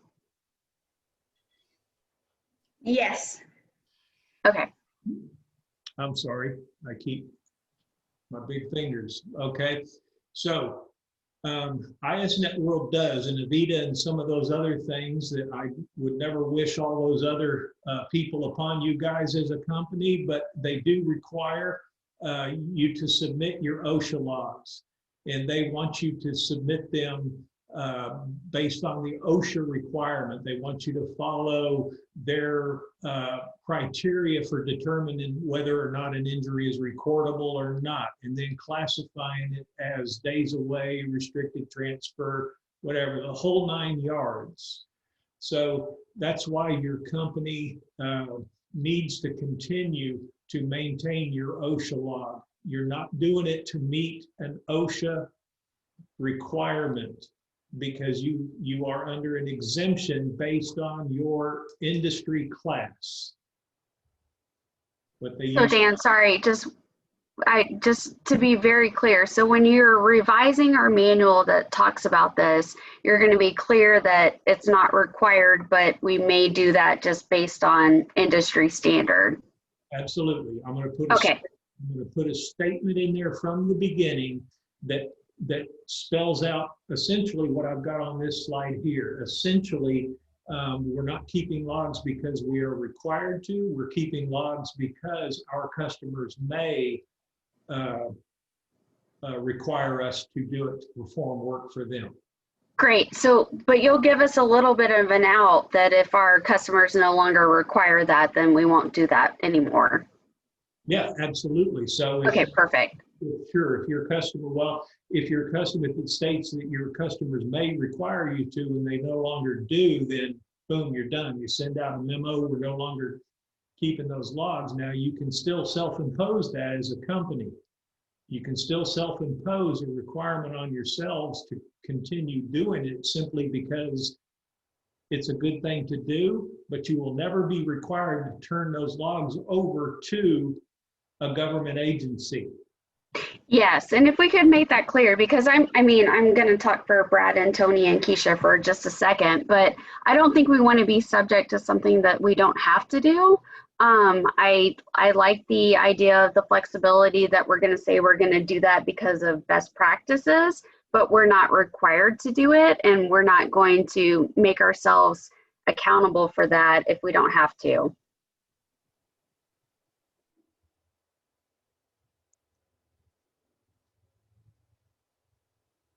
Okay, all right, good enough. All right, so partial exemption means is that OSHA does not require you guys to keep the OSHA 300 log, the 301, or the 300A summary. Okay, and that's pretty much the end of it, unless OSHA for some reason decides that they want you guys to start keeping those logs, and they can do that. Hey, Dan, for us non-OSHA people on the call, Okay. Could you just super fast run through what those 3 logs consist of? Okay, your OSHA 300 log is the listing of the individual injuries. It's a 12-month or the calendar year document that at a very low altitude, you keep very limited information based on who got hurt, how they got hurt, and what the just a very brief description, super brief, of how it happened, what was involved in the injury, what department they worked in, and then you track whether or not there were days away from work, whether they had restricted duty, and if so, how many of those days were there. And you also classify the injury as a fatality, restricted work transfer, hearing loss, etc. What's just it's your injury log? 300 is your injury log. The 300 is the log itself. Yep. The 300A is a summary that's required to be tallied based on the numbers of that log. It doesn't list any names or anything or the injuries themselves. You're just providing the math at the bottom of the log that displays the total counts. How many injuries, how many days away, how many restricted, how many fatalities, how many hearing loss, how many, etc. And it's just numbers. And 301? The 300A. Yeah, no, and the 301 is what? 301 is essentially your first report of injury. In most cases, I don't know about Louisiana and Colorado, but in Texas, the 301 is satisfied by doing the first report of injury. Okay, that's perfect. Thank you. All right. Yeah, so Brad, just to be clear, like, because of our exemption, we don't have to do any of those. We would just do that based on our client requirements. No, I understand. I understand. Coolio. And it's a fine point, or if the Bureau of Labor Statistics wants you to. they could jump in and send you a letter and ask you to do it just because they feel like that industry should. jump back in and maintain a log just so that they could, punch up their statistics a little bit. All right. Okay. But you're still required, you are not exempt from reporting to OSHA any reportable injury. This would be the amputation, the loss of an eye, the hospitalization, etc. We'll talk more about those. The severe injuries that are required for you to actually either pick up the phone or jump on the OSHA website and actually report within a certain short time frame that severe injury to OSHA. You are not exempt from that requirement.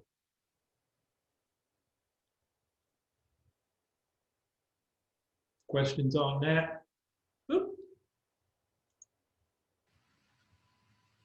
Okay, moving along. We covered this with the full group earlier. OSHA reportable. Did you skip over recordable? Go back one. It's reportables right there. No, go back to recordable. Oh. Okay. Yep. Okay, so our reportable events, we covered what recordable events were in the last section. Now we're covering reportable. Those are the ones that Dan said you're not exempt from. Those are fatal and extremely serious injuries or illnesses. So in addition to being recordable, the following also have to be reported to OSHA and within a specific time limit. Any work-related fatality must be reported within 8 hours. Any cases of inpatient hospitalization, amputation, or eye loss must be reported within 24 hours. Those are your reportables. So like Dan said, when you hop online and report it or when you call them.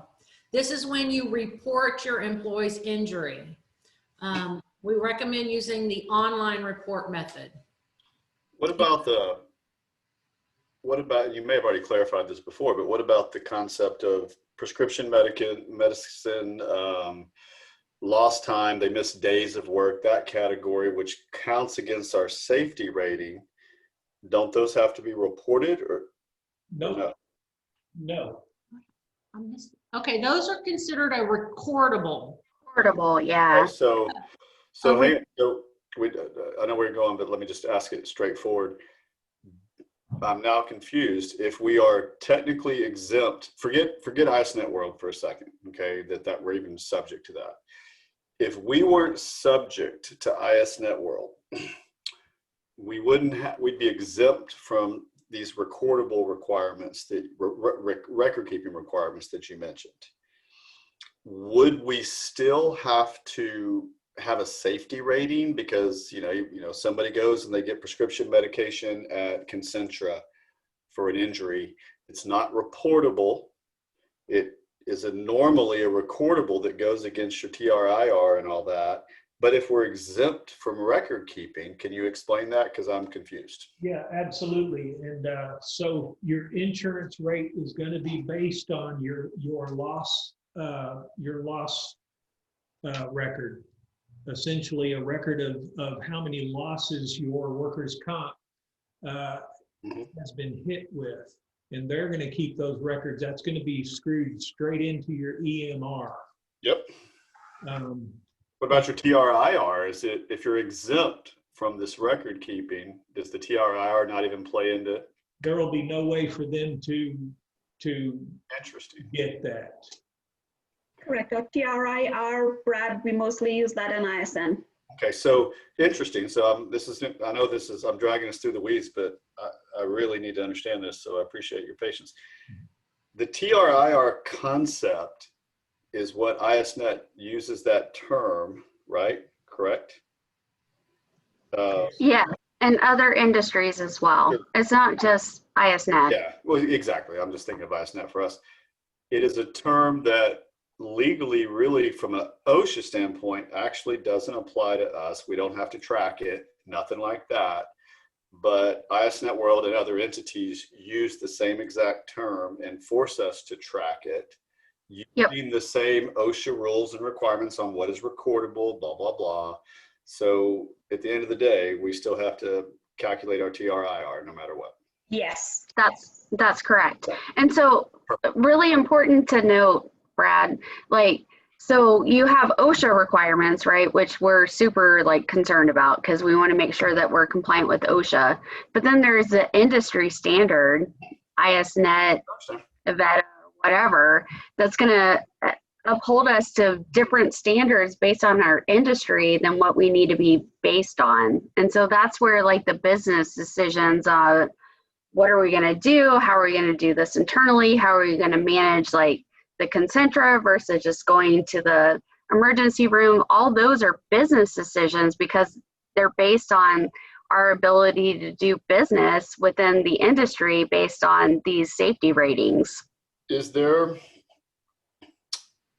ISNet World and all the other safety contractor associations, do they always default to all the OSHA standards and definitions for the most part when it comes to this? So we don't really have any choice, any wiggle room, even though technically per OSHA, we don't even have to maintain a TRIR, we don't have to report or anything like that or record it. But ISNet World, the rest of those guys, they follow OSHA. They require us to basically follow by the letter of the law OSHA requirements. Is that that's correct? Yes. Okay, just want to make sure. I knew that I was pretty sure, but I want to make it. No, and it's crazy because like we're getting upheld to standards like construction, mining, like all sorts of manufacturing. Like we're still held to the same standards in ISNet World and Avetta, and we're here like we're an exempt, you know, industry, and it's kind of crazy. But I think that what is really important is that we understand as far as administratively what we actually have to do. And so that's really, I think that, I don't know, Keisha, maybe you could say, but I think that's the importance of this training is we only want to do what we have to do. And then the rest of it, if we need to do it because of Avetta or ISNet World, we're doing that, but we're literally only understanding what we have to do to comply with OSHA. Yeah, we got to keep both. Go to the next slide. I want to keep drilling down in this, not that one, the one you had up for that one right there. So do we or don't we have to keep a Form 300 for Avetta and ISNet World? The Form 300 is required by Avetta and ISNet World. Okay. The statistics from the Form 300 is what you submit. So, excellent. So even though it's not required by OSHA, it's required by them. You say reported to OSHA. What does that mean? You actually submit your Form 300 to OSHA? No. If you were beholden to the OSHA, if you did not have your partial exemption, then at the end of the year, if you were, boy, I'm getting off into weeds, aren't I? If at the end of the year, if you were part of one of the industry groups that is required to report those numbers, you would have to report them. But you are not part of one of those industries who are required to report, and you don't have more than 249 employees, so you're good to go. Perfect. And so, Brad, the only place I upload those would be in all our contractor management programs or ISN, Avetta, PEC, Veriforce, all those different things. I don't send any of that to OSHA. And that's really important to note because we are not self-reporting to OSHA. Okay, so we're not allowing them to come on board and like audit us and stuff like that. Crystal clear. Perfect. Love it. Thanks for the time. Now, but you do have to report these to OSHA. 100%. Okay, we're good there. Okay. I have a question, Michelle. So I apologize, but this is kind of semantics. But if somebody goes to the emergency room because they had a accident that required them to go to the emergency room because urgent care Concentra will not cover it, like a neck injury. Let's just use that as an example. Is that considered a hospitalization at that point? No, not unless they're admitted. So you have to be actually admitted for it to be reportable. Yes. Okay. Because they could be sent to the hospital, say for an x-ray, where a clinic might not be able to do an x-ray.